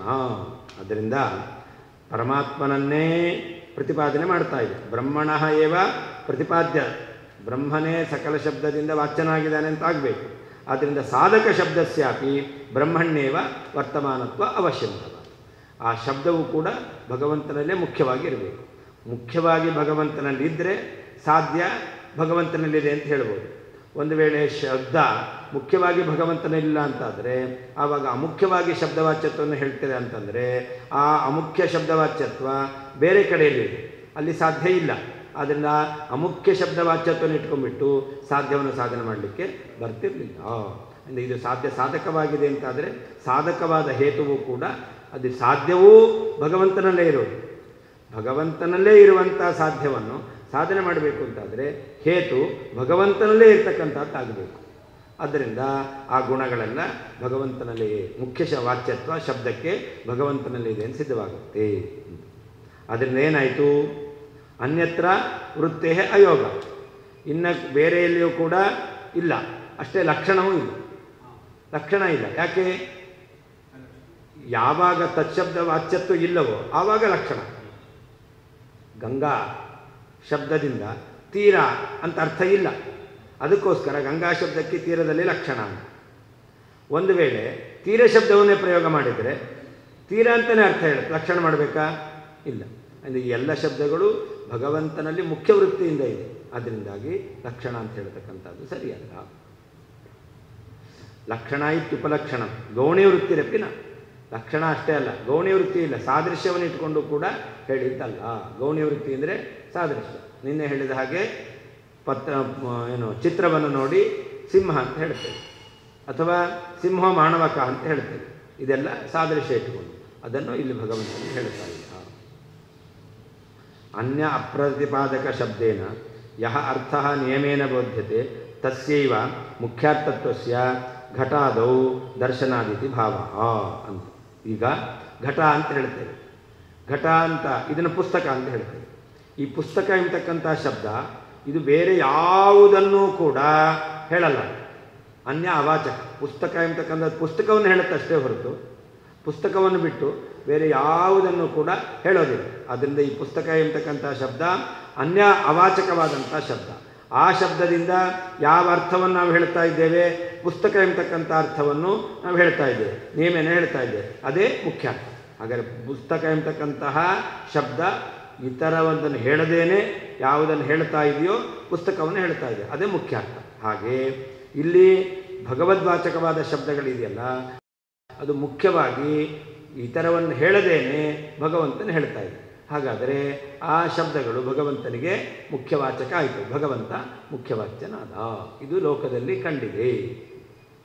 ಘಟಾದೌ ದರ್ಶನಾದ, ಪುಸ್ತಕ ಅಂತ ಹೇಳಿದೆ ಘಟವನ್ನು ಇಟ್ಕೊಳ್ಳಿ. ಮುಖ್ಯಾನ್ವಯಿನ ಚೇತ್ ಕಸ್ಮಾತ್ ಸಮನ್ವಯಮಸೂತ್ರಯತ್ ಬ್ರಹ್ಮ ಸಂಬಂಧತಃ ಶಕ್ರೇ ಪ್ರಾಣನಾಮ ಕುತೋ ವದೇತ್ ವೇದೈಶ್ಚ ಸರ್ವೈರ್ವೇದ್ಯೋಹಂ ಯೇ ವೇತ್ಯಾಹ ಕುತಃ ಪ್ರಭುಃ. ಭಗವಂತನಲ್ಲಿ ಸಕಲ ಶಬ್ದಗಳಿಗೆ ಮುಖ್ಯ ವೃತ್ತಿ ಇಲ್ಲ ಅಂತಾದರೆ ಸೂತ್ರಕಾರರು ಸಮನ್ವಯಾತ್ ಅಂತ ಯಾಕೆ ಹೇಳಿದರು? ತತ್ತು ಸಮನ್ವಯ, ಭಗವಂತನಲ್ಲಿ ಸಮನ್ವಯ ಆಗೋದ್ರಿಂದ ಏನರ್ಥ? ಮುಖ್ಯ ವೃತ್ತಿ ಇರೋದರಿಂದ. ಒಂದು ವೇಳೆ ಭಗವಂತನಿಗೆ ಶಬ್ದವಾಚ್ಯತ್ವ ಇಲ್ಲ, ಮುಖ್ಯ ವೃತ್ತಿಯ ಶಬ್ದಗಳು ಭಗವತ್ ಪ್ರತಿಪಾದಕ ಅಲ್ಲ ಅಂತಾಗಿದ್ದರೆ ಸಮನ್ವಯಾತಂತ ಶಬ್ದವನ್ನು ಯಾಕೆ ಪ್ರಯೋಗ ಮಾಡ್ತಾ ಇದ್ರು? ಸಮನ್ವಯಾತಂತ ಶಬ್ದ ಪ್ರಯೋಗ ಮಾಡಿರೋದ್ರಿಂದ ಭಗವದ್ವಾಚಕವಾಗಿದೆ ಎಂಬುದಾಗಿ ಸಿದ್ಧವಾಗುತ್ತೆ ಅಂತ ಒಂದು. ಅಷ್ಟೇ ಅಲ್ಲ, ಇಂದ್ರನಲ್ಲಿ ಪ್ರಾಣಶಬ್ದ ಎಂತಕ್ಕಂಥದ್ದನ್ನು ಅವರು ನಿರ್ವಾಹ ಮಾಡಿದ್ದಾರೆ. ಹೇಗೆ? ಪ್ರಾಣಶಬ್ದವಾಚ್ಯನಾದ ಭಗವಂತನ ಸಂಬಂಧ ಇರೋದ್ರಿಂದ. ಒಂದು ವೇಳೆ ನಿಮಗೆ ಪ್ರಾಣಶಬ್ದವಾಚ್ಯನಾದವನು ಮುಖ್ಯವಾಗಿ ಭಗವಂತ ಅಲ್ಲ ಅಂತಾಗಿದ್ದರೆ, ಇಂದ್ರನಲ್ಲಿ ಪ್ರಾಣಶಬ್ದವಾಚ್ಯನಾದ ಮುಖ್ಯನಾದ ಭಗವಂತನ ಸಂಬಂಧ ಇರೋದರಿಂದ ಇಂದ್ರ ಪ್ರಾಣಶಬ್ದವಾಚ್ಯನಾಗಿದ್ದಾನೆ. ಪ್ರಾಣೋವಾಹಮಸ್ಮಿನಿಷಿ ಅಂತ ವಿಶ್ವಾಮಿತ್ರರಿಗೆ ಹೇಳಿದ ಅಂತ ಯಾಕೆ ಅವರು ನವಕ್ತು ಆತ್ಮೋಪದೇಶಾದಿತಿ ಚೇದ ಅಧ್ಯಾತ್ಮ ಸಂಬಂಧ ಭೂಮಾಖ್ಯಸ್ಮಿನ್ ಅಂತ ಸೂತ್ರದಲ್ಲಿ ಸಮರ್ಥನೆ ಮಾಡ್ತಿದ್ರು. ಅಲ್ಲಿ ಪ್ರಾಣಶಬ್ದವಾಚ್ಯನಾದವನು ಮುಖ್ಯವಾಗಿ ಭಗವಂತ, ಇಂದ್ರನಲ್ಲಿಲ್ಲ. ಹಾಗಾದರೆ ಪ್ರಾಣ ಅಂತ ಹೇಳಿದ್ನಲ್ಲ, ಪ್ರಾಣಶಬ್ದವಾಚ್ಯನಾದ ಭಗವಂತನ ಸಂಬಂಧದಿಂದ ಅಂತ ಹೇಳಿದ್ರು. ಹಾಗಾದರೆ ಒಂದು ವೇಳೆ ಅಮುಖ್ಯವಾಗಿಯೂ ಕೂಡ ಭಗವಂತ ಪ್ರಾಣಶಬ್ದವಾಚ್ಯನಾಗಿದ್ದಾನೆ ಅಂತಾದರೆ ಇಂದ್ರನೂ ಕೂಡ ಪ್ರಾಣಶಬ್ದವಾಚ್ಯನಾದ ಹೇಳ್ಬೋದಾಗಿತ್ತು. ಅಧ್ಯಾತ್ಮ ಸಂಬಂಧ ಯಾಕೆ ಹೇಳಬೇಕಾಗಿತ್ತು? ಅಧಿ ಆತ್ಮ, ಎತ್ತರನಾದ ಆತ್ಮ ಪರಮಾತ್ಮ, ಅಂತಹ ಪ್ರಾಣಶಬ್ದವಾಚ್ಯನಾದ ಭಗವಂತನ ಸಂಬಂಧ ಇರೋದರಿಂದಾಗಿ ಇಂದ್ರನನ್ನು ಪ್ರಾಣ ಅಂತ ಯಾಕೆ ಸೂತ್ರಕಾರ ಹೇಳಿದರು? ಪ್ರಾಣ ಮುಖ್ಯವಾಗಿ ಭಗವಂತ ಅಲ್ಲ ಅಂದಮೇಲೆ ಅಮುಖ್ಯವಾಗಿ ಇಂದ್ರನೂ ಹೌದು ಹೇಳ್ಬೋದಾಗಿತ್ತು, ಹಾಗೆ ಹೇಳಲಿಲ್ಲ. ಆದ್ದರಿಂದ ಭಗವಂತನಲ್ಲಿ ಪ್ರಾಣಶಬ್ದ ಮುಖ್ಯವಾಚ್ಯತ್ವ ಸೂತ್ರಕಾರರಿಗೆ ಅಭಿಪ್ರೇತವಾಗಿದೆ. ವೇದ ಮುಖ್ಯವಾಗಿ ಪ್ರಾಣಶಬ್ದವಾಚ್ಯನು ಭಗವಂತ ಅಂತಲೇ ಹೇಳ್ತಾ ಇದೆ. ಅಷ್ಟೇ ಅಲ್ಲ, ಮುಂದೆ 15ನೇ ಅಧ್ಯಾಯದಲ್ಲಿ ಭಗವಂತ ಹೇಳ್ತಾನೆ ಭಗವದ್ಗೀತೆಯಲ್ಲಿ ಏನಂತ? ವೇದೈಶ್ಚ ಸರ್ವೈರಹಮೇವ ವೇದ್ಯ, ಸರ್ವೈಹಿ ವೇದೈ ಅಹಮೇವ ವೇದ್ಯ. ಭಗವಂತ ಸರ್ವೈಹಿ ವೇದೈರೇವ ಅಂತ, ಆಮೇಲೆ ಅಹಮೇವ ವೇದ್ಯ ಏವ, ಎಲ್ಲ ಕಡೆಯಲ್ಲಿ ಏವ ಹಾಕ್ಕೊಳ್ಳಿ. ಸರ್ವೈಹಿ ವೇದೈರೇವ ಅಹಮೇವ ವೇದ್ಯ ಏವ. ಏನು ಹೇಳಿದಂತೆ ಆಯಿತು? ಸಕಲ ವೇದಗಳಿಂದಲೇ ಪರಮಾತ್ಮನ ತಿಳ್ಕೊಳ್ಳಿಕ್ಕಾಗೋದು, ಪರಮಾತ್ಮನನ್ನೇ ಮುಖ್ಯವಾಗಿ ತಿಳ್ಕೊಳ್ಳಿಕ್ಕಾಗೋದು, ಪರಮಾತ್ಮನ ತಿಳ್ಕೊಳ್ಳಿಕ್ಕೇ ಆಗುತ್ತೆ. ಅಂದರೆ ಅವ್ರನ್ನ ತಿಳ್ಕೊಳ್ಳಿಕ್ಕೆ ಆಗಲ್ಲ ಅಂತ ಅವ್ರು ಹೇಳ್ತಾರೆ. ಯಥೋ ವಾಚೋನಿ ವರ್ತಂತೆ, ದೇವರನ್ನು ತಿಳ್ಕೊಳ್ಳಿಕ್ಕಾಗಲ್ಲ ಅಂತ ಅವ್ರು ಹೇಳ್ತಾರೆ. ಅದನ್ನು ನಿರಾಕರಣೆ ಮಾಡದಂತೆ ಆಯಿತು. ವೇದಗಳಿಂದ ಪರಮಾತ್ಮನ ತಿಳ್ಕೊಳ್ಳಿಕ್ಕಾಗಲ್ಲ. ಏಕೆ? ವೇದ ಶಬ್ದ ರೂಪ, ಶಬ್ದವೇದ್ಯನಲ್ಲ ಅಂತ ಹೇಳ್ತಾರೆ. ಪರಮಾತ್ಮ ಶಬ್ದದಿಂದ ವೇದದಿಂದಲೇ ತಿಳ್ಕೊಳ್ಳಿ. ಅಹಮೇವ ಇಂದ ಭಗವಂತನಿಗೆ ವೇದತ್ವವನ್ನು ಹೇಳಿದ್ದಾರೆ. ಭಗವಂತನನ್ನು ನೇಂದ್ರಿಯಾಣಿ ಅನುಮಾನ, ಬೇರೆ ಭಗವಂತನ ತಿಳ್ಕೊಳ್ಳುವಂಥ ಸಾಧನ ಇಲ್ಲ. ಅದರಿಂದ ವೇದೈರೇವ, ಹೀಗೆ ವೇದೈರೇವ, ವೇದ ಎಂಬತಕ್ಕಂಥ ಸಾಧನದಿಂದಲೇ ಅಹಮೇವ ಪರಮಾತ್ಮನೇನೆ ಮತ್ತು ವೇದ್ಯೇವ ಅವನು ಮುಖ್ಯವಾಗಿಯೇ ಪ್ರತಿಪಾದ್ಯನಾಗಿದ್ದಾನೆ ಎಂಬುದಾಗಿ ಭಗವಂತ ಹೇಳಿದ್ದಾನೆ. ಆದ್ದರಿಂದ ಶಬ್ದವಾಚ್ಯತ್ವವನ್ನು ಭಗವಂತನಿಗೆ ಹೇಳಲೇಬೇಕು. ಶಬ್ದವಾಚ್ಯತ್ವ ಮುಖ್ಯ ವೃತ್ತಿಯಿಂದ ಅಂತ ಹೇಳಬೇಕು. ಬ್ರಹ್ಮ ಪರಮಾತ್ಮನು ಮುಖ್ಯಾನ್ವಯಿ, ಶಬ್ದಗಳಿಗೆ ಮುಖ್ಯವಾಚ್ಯನು. ನಚೇತ್ ಅಲ್ಲದಿದ್ದರೆ ಸೂತ್ರಕಾರರಾದಂತಹ ವೇದವ್ಯಾಸದೇವರು ಇಟ್ಕೊಳ್ಬೇಕು. ಅದನ್ನು ಸೂತ್ರಕಾರ ಅಂತ ಅಲ್ಲಿಲ್ಲ, ಅದನ್ನು ಇಟ್ಕೊಳ್ಬೇಕು. ಅದನ್ನು ಅಕಸ್ಮಾತ್ ಯಾವ ಕಾರಣದಿಂದ ಸಮನ್ವಯ ಶಬ್ದವನ್ನು ಅಸೂತ್ರಯತ್ ಸೂತ್ರದಲ್ಲಿ ಹೇಳಿದ್ದಾರೆ. ತತ್ತು ಸಮನ್ವಯಾತ್ ಎಂಬುದಾಗಿ ಸಮನ್ವಯ ಶಬ್ದವನ್ನು ಹೇಳಿದ್ದಾರೆ. ಅಪಿಚ ಅಲ್ಲದೇನೆ ಶಕ್ರೆ ಇಂದ್ರನಲ್ಲಿ ಬ್ರಹ್ಮಶಬ್ದ ಸಂಬಂಧತಃ ಪರಬ್ರಹ್ಮನ ಸಂಬಂಧ ಇರುವುದರಿಂದ, ಬ್ರಹ್ಮ ಸಂಬಂಧತಃ ಪರಬ್ರಹ್ಮನ ಸಂಬಂಧ ಇರುವುದರಿಂದ ಪ್ರಾಣನಾಮ ಪ್ರಾಣೋವ ಅಹಮಸ್ಪೃಶ ಎಂಬುದಾಗಿ ಪ್ರಾಣಶಬ್ದವನ್ನು ಕುತಃ ಯಾವ ಕಾರಣದಿಂದ ವದೇತ್ ಸೂತ್ರದಲ್ಲಿ ನವಕ್ತು ಆತ್ಮೋಪದೇಶ ಇತಿ ಚೇನ್ನ ಅಧ್ಯಾತ್ಮ ಸಂಬಂಧಸ್ಮನ್ ಎಂಬುದಾಗಿ ಹೇಳಿದ್ದಾರೆ. ಅಲ್ಲದೇನೆ ಪ್ರಭು ಸಮರ್ಥನಾದಂತಹ ಆ ವೇದವ್ಯಾಸದೇವರು ಸರ್ವೈಹಿ ವೇದೈಹಿ ಸಕಲ ವೇದಗಳಿಂದ ಅಹಮೇವ ವೇದ್ಯ ನಾನೇ ಜ್ಞೇಯನಾಗಿದ್ದೇನೆ ಎಂಬುದಾಗಿ ಕುತಃ ಯಾಕೆ ಹೇಳಿದ್ದಾರೆ. ಶಬ್ದವಾಚ್ಯತ್ವ ಮುಖ್ಯವಾಗಿ ಭಗವಂತನಿಗೆ ಅಲ್ಲ ಅಂತಂದಮೇಲೆ ಯಾಕೆ ಅಹಮೇವ ವೇದ್ಯ ಅಂತ ವೇದವ್ಯಾಸದೇವರು ಹೇಳ್ತಾ ಇದ್ರು. ಇದೆಲ್ಲದರಿಂದ ಮುಖ್ಯ ಶಬ್ದವಾಚ್ಯನಾದ ಮುಖ್ಯವಾಚ್ಯನಾದವನು ಭಗವಂತ ಎಂಬುದಾಗಿ ಗೊತ್ತಾಗುತ್ತೆ. ಪರಬ್ರಹ್ಮನು ಮುಖ್ಯಾನ್ವಯಿ, ಮುಖ್ಯವಾಗಿ ಶಬ್ದಗಳಿಗೆ ವಾಚ್ಯನಲ್ಲ ಅಂತಾಗಿದ್ದರೆ, ನಚೇತ್ ಅಲ್ಲ ಅಂತಾಗಿದ್ದರೆ ಸೂತ್ರಕಾರ ಅಂತ ಇಟ್ಕೊಳ್ಬೇಕು. ಸೂತ್ರಕಾರರ ವೇದವ್ಯಾಸದೇವರು ಅಕಸ್ಮಾತ್ ಯಾವ ಕಾರಣದಿಂದ ಸಮನ್ವಯ ಎಂತಕ್ಕಂಥ ಶಬ್ದವನ್ನು ಅಸೂತ್ರಯತ್ ಸೂತ್ರದಲ್ಲಿ ಹೇಳಿದ್ದಾರೆ, ಸಮನ್ವಯಾತ್ ಅಂತ ಹೇಳಿದ್ದಾರೆ. ಅಪಿಚ ಅಲ್ಲದೇನೆ ಶಕ್ರೆ ಇಂದ್ರನಲ್ಲಿ ಬ್ರಹ್ಮ ಸಂಬಂಧತಃ ಪ್ರಾಣಶಬ್ದವಾಚ್ಯನಾದ ಪರಮಾತ್ಮನ ಸಂಬಂಧ ಇರುವುದರಿಂದ ಪ್ರಾಣನಾಮ ಪ್ರಾಣ ಹೆಸರುಳ್ಳವನಾಗಿದ್ದಾನೆ ಎಂಬುದಾಗಿ ಕುತಃ ಯಾವ ಕಾರಣದಿಂದ ವದೇತ್ ಹೇಳ್ತಾ ಇದ್ರು. ಅಲ್ಲದೇನೆ ಪ್ರಭು ಸಮರ್ಥರಾದಂತಹ ವೇದವ್ಯಾಸದೇವರು ಸರ್ವೈಹಿ ಎಲ್ಲ ವೇದೈಶ್ಚ ವೇದಗಳಿಂದಲೂ ಅಹಮೇವ ನಾನೇ ವೇದ್ಯ ಜ್ಞೇಯನಾಗಿದ್ದೇನೆ ಎಂಬುದಾಗಿ ಈ ರೀತಿಯಾಗಿ ಕುತಃ ಯಾಕೆ ಹೇಳಿದ್ದಾರೆ. ಈ ಎಲ್ಲ ಕಾರಣಗಳಿಂದ ಸಕಲ ಶಬ್ದ ಮುಖ್ಯವಾಚ್ಯ ಭಗವಂತ. ಭಗವಂತನನ್ನೇ ಮುಖ್ಯವಾಗಿ ಎಲ್ಲ ಶಬ್ದಗಳು ಹೇಳ್ತಾ ಇದ್ದಾವೆ ಎಂಬುದಾಗಿ ಸಿದ್ಧವಾಗುತ್ತೆ. ಬ್ರಹ್ಮಣ ಶಬ್ದ ಮುಖ್ಯಾರ್ಥತ್ವೇ ಶ್ರೌತಯುಕ್ತ್ಯಂತರಂಚ ಮುಖ್ಯ ಇತಿ. ಭಗವಂತ ಶಬ್ದದ ಮುಖ್ಯ ಪ್ರತಿಪಾದ್ಯನಾಗಿದ್ದಾನೆ. ಶಬ್ದ ಮುಖ್ಯಾರ್ಥತ್ವೇ ಭಗವಂತ ಎಲ್ಲ ಶಬ್ದಗಳ ಮುಖ್ಯ ಪ್ರತಿಪಾದ್ಯ. ಎಲ್ಲ ಶಬ್ದಗಳು ಭಗವಂತನಿಗೆ ಮುಖ್ಯ ವಾಚಕ, ಶಬ್ದಗಳು ಭಗವಂತನಿಗೆ ಮುಖ್ಯ ವಾಚಕ, ಭಗವಂತ ಶಬ್ದಗಳಿಂದ ಮುಖ್ಯ ವಾಚ್ಯ ಎಂಬತಕ್ಕಂಥ ವಿಷಯದಲ್ಲಿ ಶ್ರೌತಯುಕ್ತ್ಯಂತರ ಶ್ರುತಿಯಲ್ಲೇ ಹೇಳುವಂತಹ ಇನ್ನೊಂದು ಯುಕ್ತಿಯನ್ನು ಹೇಳ್ತಾ ಇದ್ದಾರೆ ಅಂತ. ಮುಖ್ಯಾನ್ವಯಿ ಮುಖ್ಯತಃ ಶಬ್ದ ಅನ್ವಯವತ್. ಮುಖ್ಯಾನ್ವಯಿ ಅಂದರೆ ಅರ್ಥ ಮುಖ್ಯವಾಗಿ ಶಬ್ದದಿಂದ ಪ್ರತಿಪಾದ್ಯವಾದದ್ದು ಅಂತ ಅರ್ಥ. ನಚೇತ್ ಬ್ರಹ್ಮ ನಭವತಿ ಚೇತ್ ಒಂದು ವೇಳೆ ಭಗವಂತ ಎಲ್ಲ ಶಬ್ದಗಳಿಂದ ಮುಖ್ಯವಾಚ್ಯ ಅಲ್ಲ ಅಂತಾಗಿದೆ. ಮುಖ್ಯಾನ್ವಯಿ ನಚೇತ್ ಮುಖ್ಯವಾಗಿ ಪ್ರತಿಪಾದ್ಯನ ಅಲ್ಲ ಅಂತಾಗಿದ್ದರೆ ಅರ್ಥ ಶಬ್ದಗಳು ಭಗವಂತನಿಗೆ ಮುಖ್ಯವಾಗಿ ವಾಚಕ ಅಲ್ಲ ಅಂತಾಗಿದ್ದರೆ ಅಂತ ಅರ್ಥ. ತತ್ತು ಸಮನ್ವಯಾದಿತಿ ಸೂತ್ರೇ ಸಮನ್ವಯಂ ಕಸ್ಮಾದ ಸೂತ್ರಯತ್.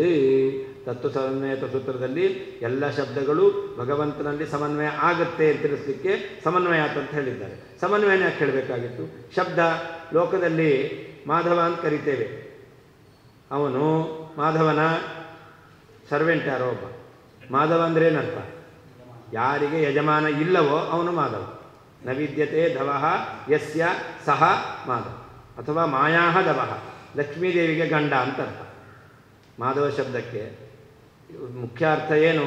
ಶಬ್ದದಿಂದ ತಿಳಿದು ಬರೋದು ಒಂದೋ ಅವನಿಗೊಬ್ಬ ನಿಯಾಮಕ ಇಲ್ಲ ಅಂತ ಅರ್ಥ, ಅಥವಾ ಲಕ್ಷ್ಮಿಗೆ ಗಂಡನಾಗಿದ್ದಾನೆ ಅಂತ. ಹಾಂ ಹಾಂ, ಮಾ ಅಂತಿಲ್ವಲ್ಲ, ಲಕ್ಷ್ಮೀಧವ ಅಂತ ಹೇಳ್ಬೇಕು, ಅವನು ಮಾಧವ ಅಂತ ಹೇಳ್ಬಾರ್ದು. ಯಾಕೆ ಮಾ ಅಂತ ಅವನ ಹೆಂಡತಿ ಅಲ್ಲ. ಮಾ ಅಂದರೆ ಏನು ಅಂತಲೇ ಗೊತ್ತಿಲ್ಲ ಅವನು. ಮೀ ಗೊತ್ತಷ್ಟೇ, ಮಾ ಗೊತ್ತಿಲ್ಲ. ಆದ್ದರಿಂದ ಮಾಧವ ಅಂತ ಹೆಸರು ಯಾರಿಗೆ ಹೇಳಬೇಕು?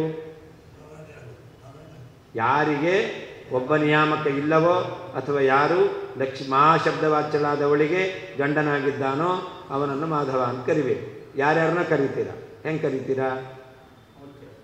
ಅಮುಖ್ಯ ವೃತ್ತಿ. ಹಾಗೆ ಭಗವಂತನಿಗೂ ಕೂಡ ಅಮುಖ್ಯ ವೃತ್ತಿಯಿಂದ ಕರೆಯೋದಾದರೆ ದೇವರೇ ಮಾಧವ ಅಲ್ಲ, ಯಾರು ಬೇಕಾದ್ರೂ ಮಾಧವ ಆಗ್ಬೋದು. ಅದಕ್ಕೆ ಹೇಳ್ತಾರೆ ಸಮ್ಯಗ್ ಅನ್ವಯೋಹಿ ಸಮನ್ವಯ. ಸಮನ್ವಯ ಅಂದ್ರೇನು? ಆ ಶಬ್ದಗಳ ಸಂಬಂಧ ಸರಿಯಾಗಿ ಕೂಡುತ್ತೆ, ಆ ಶಬ್ದದ ಅರ್ಥದ ಸಂಬಂಧ ಅವನಲ್ಲಿ ಚೆನ್ನಾಗಿ ಕೂಡುತ್ತೆ. ಸಮ್ಯಗ್ ಅನ್ವಯ, ಚೆನ್ನಾಗಿ ಅದು ಹೊಂದಾಣಿಕೆ ಅಂತ ಅರ್ಥ. ಲಬ್ಧೋಪನಿಮಿತ್ತತೆಯ ಪಂಚಮ್ಯ ಸಮನ್ವಯಂ ಪ್ರತಿಪಾದ್ಯ ತತ್ ಬ್ರಹ್ಮೈವ ಶಾಸ್ತ್ರಯೋನಿ ಇತ್ಯಪಿ ಸೂತ್ರಾರ್ಥಸ್ಯ ವಿದ್ಯಮಾನತ್ವಾತ್ ಸಕಲ ಶಬ್ದಾನಾಂ ಸಮ್ಯಗನ್ವಯೋಪಿ ಸೂತ್ರಕೃತಃ ಅಭಿಪ್ರೇತಃ ಇತಿ ಭಾವಃ ಅಂತ. ಅಲ್ಲಿ ತತ್ತು ಸಮನ್ವಯಾತ್ ಅಂತಿದೆ. ಸಮನ್ವಯಾತ್ ಅನ್ನೋದಕ್ಕೆ ಅದು ಲೆಬ್ಲೋಪನಿಮಿತ್ತ ಪಂಚಮಿ.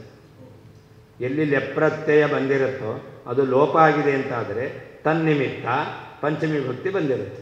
ನಾನು ಅನೇಕ ಬಾರಿ ಹೇಳಿದ್ದೆ, ಕಿಟಕಿಯಿಂದ ನೋಡ್ತೇನೆ.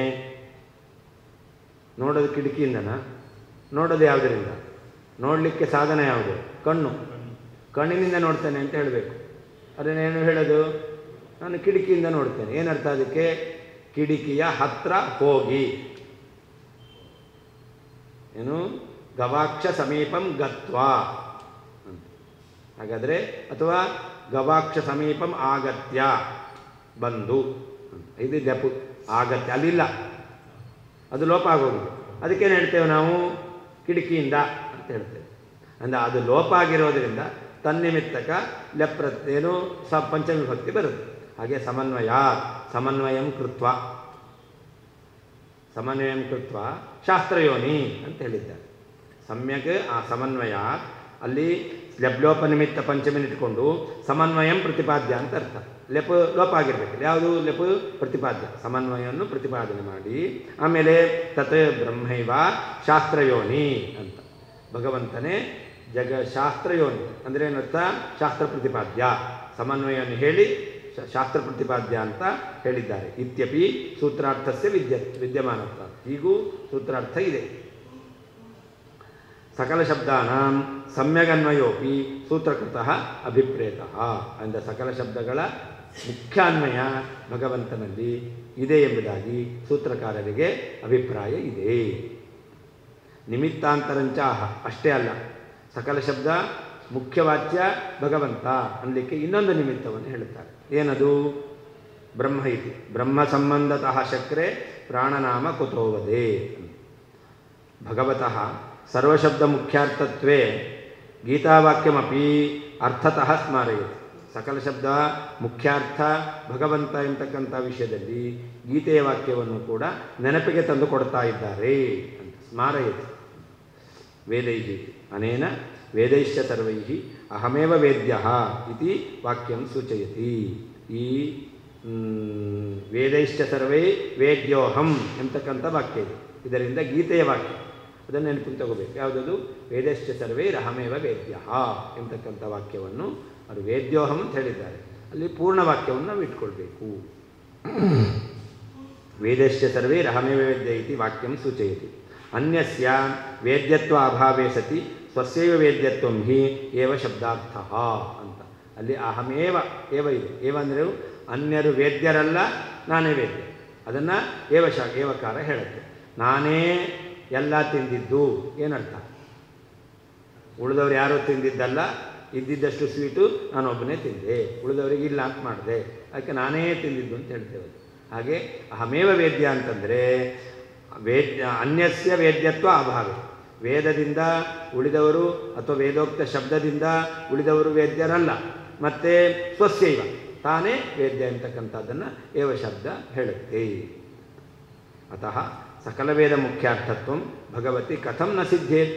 ಅಂದ ಸಕಲ ವೇದಗಳಿಗೆ ಮುಖ್ಯಾರ್ಥ ಭಗವಂತ, ಸಕಲ ವೇದ ಶಬ್ದಗಳಿಂದ ಮುಖ್ಯ ಪ್ರತಿಪಾದ್ಯ ಭಗವಂತ ಅಂತ ಹೇಗೆ ಸಿದ್ಧ ಆಗಲ್ಲ?